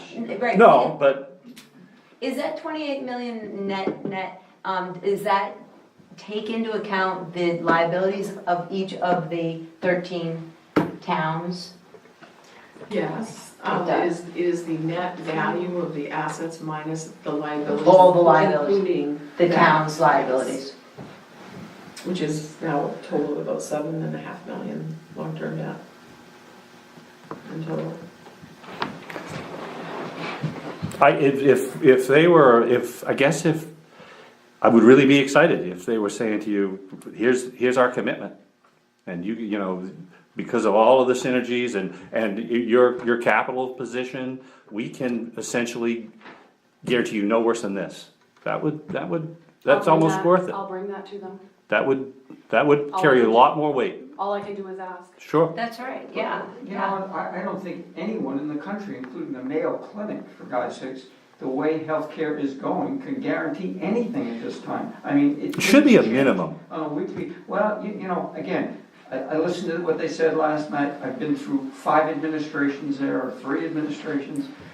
This Michelle Hood, I think truly, with their 501c3, I think they are dedicated to rural. And again, I just believe, I just know if we continue with the HAD or whatever we're doing at this level, we can't recruit, we're having trouble retaining, we're gonna lose urology. They're gonna have all of those same problems. ENT, if we stay on our own, and that's what scares me. Yes I and mean, no, I mean, it's no easier for them to recruit to Dover Foxcroft than it is for us. except Oh, it is. for they use a pool of physicians that They work. have more Exactly. resources, And right? they definitely have more resources, they rotate them through facilities if they need to, and so we calculate it would greatly reduce our locums costs and provide better quality And- An care. example, if I may, general surgery, okay? You know, when you need 1.5, okay, and we can only supply 1. You can't hire a half. Right. Yeah. So they've already They have talked to got the us half. about a Yeah. pool with Sebastopol Cook. Remember, CAD now does no surgery at all there, okay? So again, this hub and spoke really speaks highly for Yeah, what their we're doing. podiatrist is already doing significant surgeries at our But facility. we are going to lose service, if we continue, and, you know, this whole asset thing, if you dissolve and say, okay, let's go ahead and sell it, who's gonna buy it, number one? And, you know, something is only worth what someone is willing to pay for it. I mean, we can't get industry to come here, we can't get doctors to come here. When we put out bids, okay, to look at our hospital and said, we are interested in partnering with you, we put them out all throughout the state and everywhere else. 2 people came back, Eastern Maine, St. Joe's. St. Joe's was, and which in my mind was my favorite. There's no way they could handle us, no way. St. Joseph's, they were having their own problems laying off surgeons, for instance. So again, I'm looking at the trend. Do I feel, you know, this idea of giving up autonomy, yeah, it concerns me, but what's the other side of this coin? Is losing services and more and more and more, and then now we're down to a Band-Aid station. We're down to, and I don't say this disrespectfully because I love the hospital in Greenville, that's what we're looking at. It's very, very, very simple, and that's the reality, so. But with no commitment, how do we know that's not gonna be the outcome in 10 years with them? You know, Dale, it's a great question. I don't know.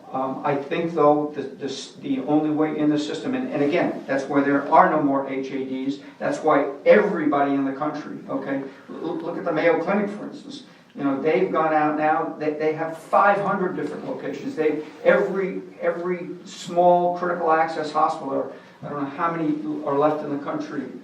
You know, we lost 80 over a 10-year period.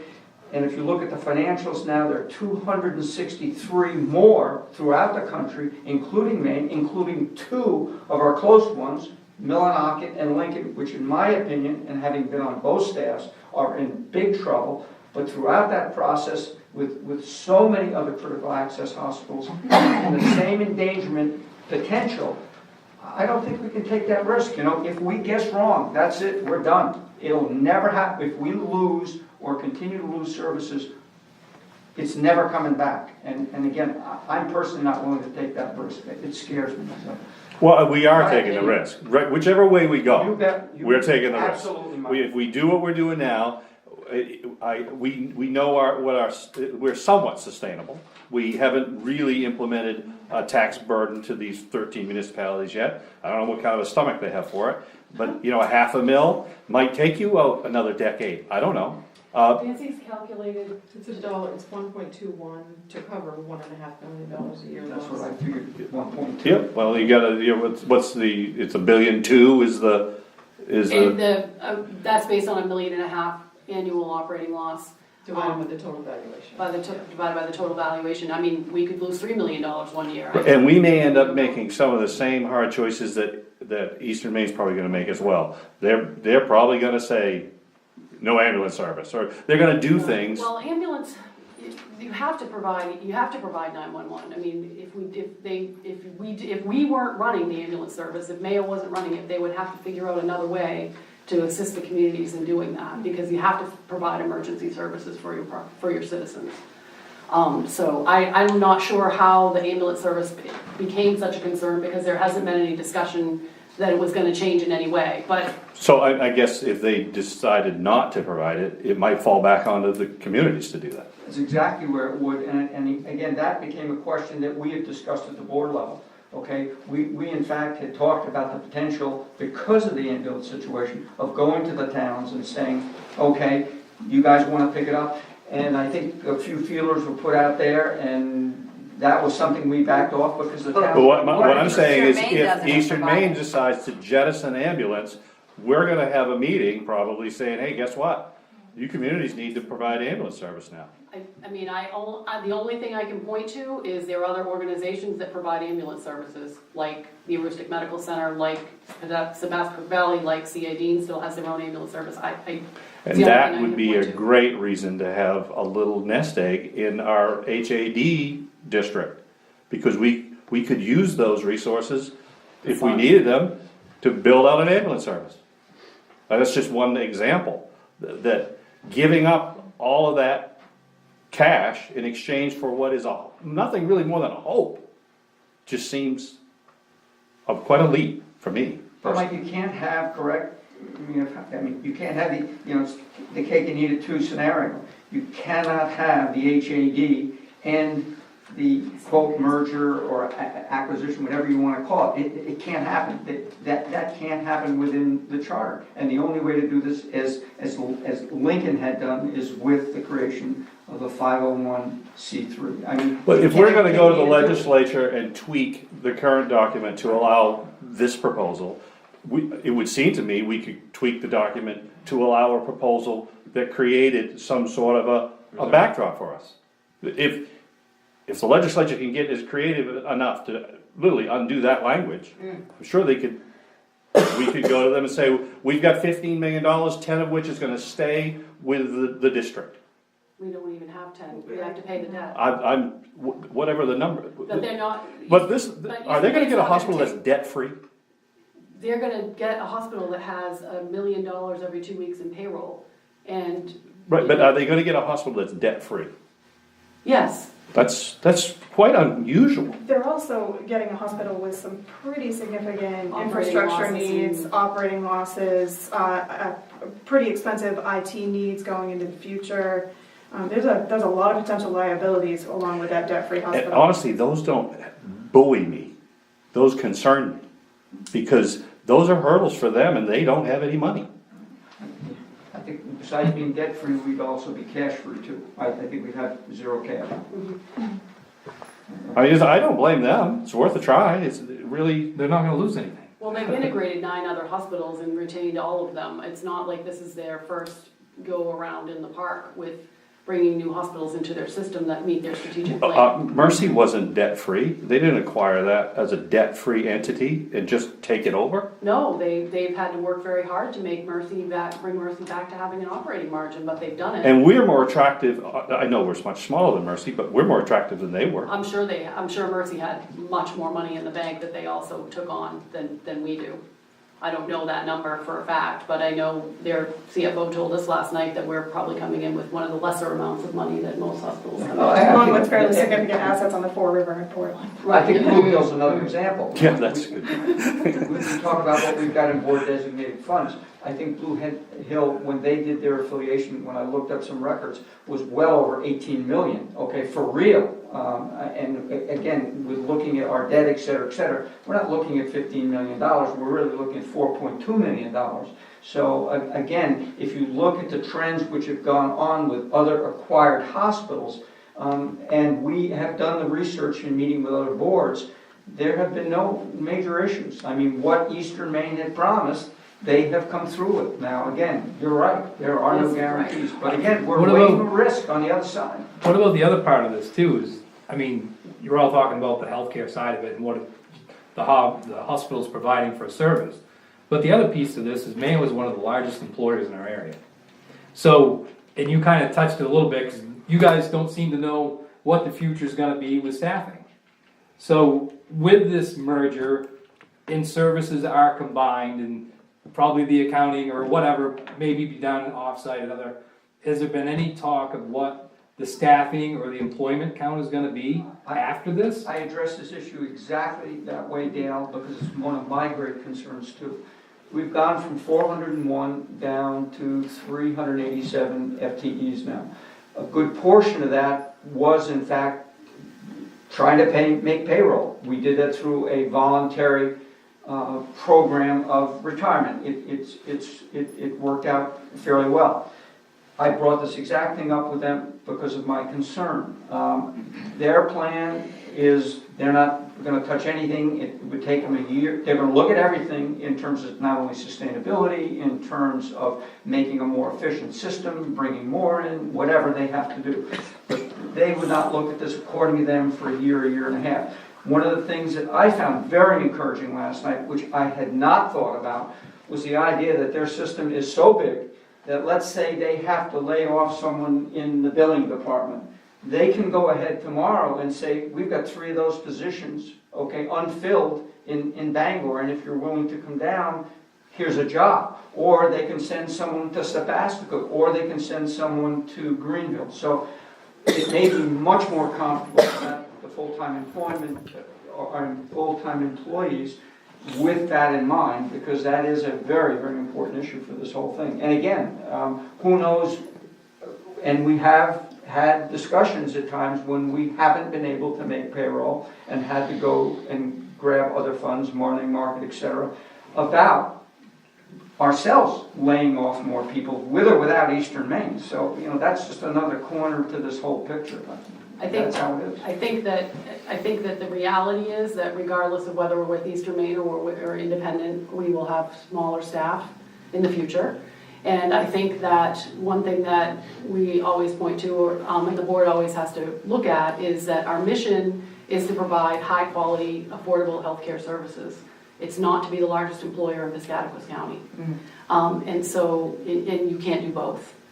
You certainly can't be affordable if you're striving to be the largest employer. And that's not a position that most healthcare organizations really want to be in, but unfortunately it's a very unfortunate thing for the state of Maine, because a third of the economy in the state of Maine is healthcare. It's very dependent on healthcare, and that's really not a good place for anybody to be, because as a healthcare provider, you want to provide healthcare. You don't want to be have the economy solely dependent on you, and it is. It's very dependent on the hospital. So we do feel, they have 900 positions open in their system right now. So we feel pretty confident that if positions are identified that need to be reduced here, that people will be offered options elsewhere.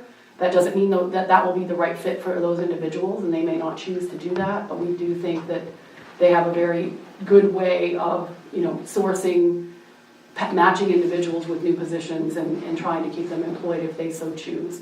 Now, clinicians are more immune from that because you're still having, your inpatient, you're still providing care. So the nurses and doctors are, people that we're always begging to get here and we can't get enough. But it is true that employment levels will, I would say regardless of whether we're part of this system or not, employment levels will be reduced in the next 5 years and 10 years. So with a merger like that, does that mean benefit levels and pay scales and all of that between Eastern Maine and Mayo would come into line? Yes, and we are struggling mightily to keep up. We just added some more benefits to try to be more in line with them, but we struggle, and my HR director would tell you, we struggle all the time with recruiting staff because their PTO levels are higher, their health insurance is cheaper, their health insurance benefit is better, their pay, the nurses' pay at Eastern Maine is out of this world as compared to what we're able to pay. So the pay is not necessarily immediately brought in line, but all the benefits are brought in line. We're on the same benefit programs as the larger system. We frequently struggle when we budget with market adjustments because other Can't keep up. markets are paying more than we are. Did we not lose 2 or 3 Yes. potential recruitments who wanted to come to Mayo? Because But of our- because of the our fat salary vacation time. situation, they did not come? We Yes, lost because that. we didn't have enough vacation Yeah. time. Is that? Are the nurses unionized in Eastern Maine or no? Yes. The They nurses are. are at the medical center, but not in the whole system. Each hospital is different. So, but their unionized facilities we're not unionized. Right, I know that. So- Eastern Maine, Maine Coast, and the Aroostook Medical Center are unionized. So our hospitals. nurses at Mayo wouldn't have to? No, Oh. the unions are separate. Right. Their contracts are separate for each facility, and the MSNA will make sure it stays that way. Believe me, I know a little bit about them. Well, I do know, coming from the side of physicians being recruited and in trying to recruit physicians to a small hospital, that the mentality of physicians today are different from the mentality of physicians 30 years ago, where you came and you expected to be on call, you didn't expect to be paid, you expected to work hard. Physicians today are different physicians, and that whole level of care where you're taking call on all of that, whatever you call that now. I don't know. Coverage. They expect to be paid, Mhm. and they want coverage, and they don't expect to take a week of call, weeks at a time. And so it's completely different, and so you can't have a physician and a half, because that one physician isn't going to work that other half that's expected, where we did 30 years ago. So it's becomes more and more challenging every day to recruit somebody, because they say, I'm not going to come to an area where I don't have coverage, and I'm not going to get paid to be on And they call. also don't want to be alone. Exactly. So what Eastern Maine has done is they have combined what the system has done is they've combined their medical staff into one integrated medical group, which isn't going to be important to any one of us in this room, but it is important to young physicians nowadays. Exactly. So they have 1,000 physicians in their system, Mhm. and they have one medical staff. And that medical staff gives guidance on standards of practice, quality of care, collegiality, they have education, So our physicians out here would not be standalone Mayo physicians, they would be part of this larger medical group. They've hired a gentleman by the name of Steve Berkowitz, who's a nationally known physician consultant and medical leader. He runs the medical group. And so they would have some resources outside of just being in a rural area. And that means nothing to anybody that's, it's not about the money or anything like that. It's really something though that I think would be viewed positively by young physicians that we're trying to get to come to the region. Exactly, and we're having all this conversation about money and finances, but the reality is that we need healthcare providers, and if we can't get them to come here, and I know that we can't get them to come here, because we go to the recruitment dinners and we work hard, and they don't come. They go to a bigger institution because they have the backup, they have the support, Right. they have they're only on call every third night as opposed to every other night. Or every, some of them every sixth night, or Yeah, every 12th. oh yeah, exactly, or Yeah, once a that's what month, they're or looking for, but- 2 weekends a month. So the reality is that those are things that I do think, I agree with you, it doesn't impact us in this room, but those are things that nobody knows about. That could make it better Yeah. for. And those are Way things that better. we can't solve. No, by- we'll no matter how much never- money we have, we That's can't solve it. exactly right, we'll never solve it, never solve it.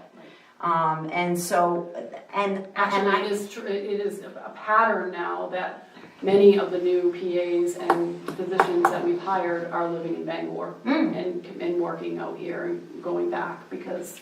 Marie, also as an aside, it costs us soup to nuts by the time we're done in our recruitment process of one physician, somewhere around $50,000 per. By the time, well, if you talk about paying. I'm talking about recruiter travel, and I'm talking about if you sign-on give a and all bonus, that, this, probably. isn't it somewhere, and then you've gotta pay the recruiters, which is a huge, sometimes as high as 25 or 30,000, correct? Per one, Well, I think the 50,000 would include the recruiter fee for one. but that's what I'm saying. Yes. That Soup to nuts I'm Yes, talking yeah. about 50 grand per. and there's no guarantee that they're gonna stay, No no guarantee. We've had that. Yeah, oh, I know, But that, again, couple is of weeks part of the and they're beauty. gone, and you pay. That's part of the So- beauty of being Right. part of a Right. large institution. Right. If people are looking for that, and they can rotate through Eastern Maine, they can rotate through Greenville, they can rotate through Dover, again, it gives No us a better question. chance of I- recruitment and retention, I much better. agree, I think, most young physicians aren't coming to rural America. Well, they say No the way. statistic is now that only 2 to 3% of graduating physicians, which there are not enough of anyway, as you know, nationally, only 2 to 3% are even looking to be in an area that has a population of less than 100,000 people. So we already have the smallest pool in the country to recruit from, and then we're competing with all the other rural areas in the country. So it's just a reality and again, being a part of the system does not necessarily solve that problem. It just gives us access to more resources to necessarily, hopefully, last year, the pay for physicians is increasing so quickly, I think it's gone up 20% in 2 years.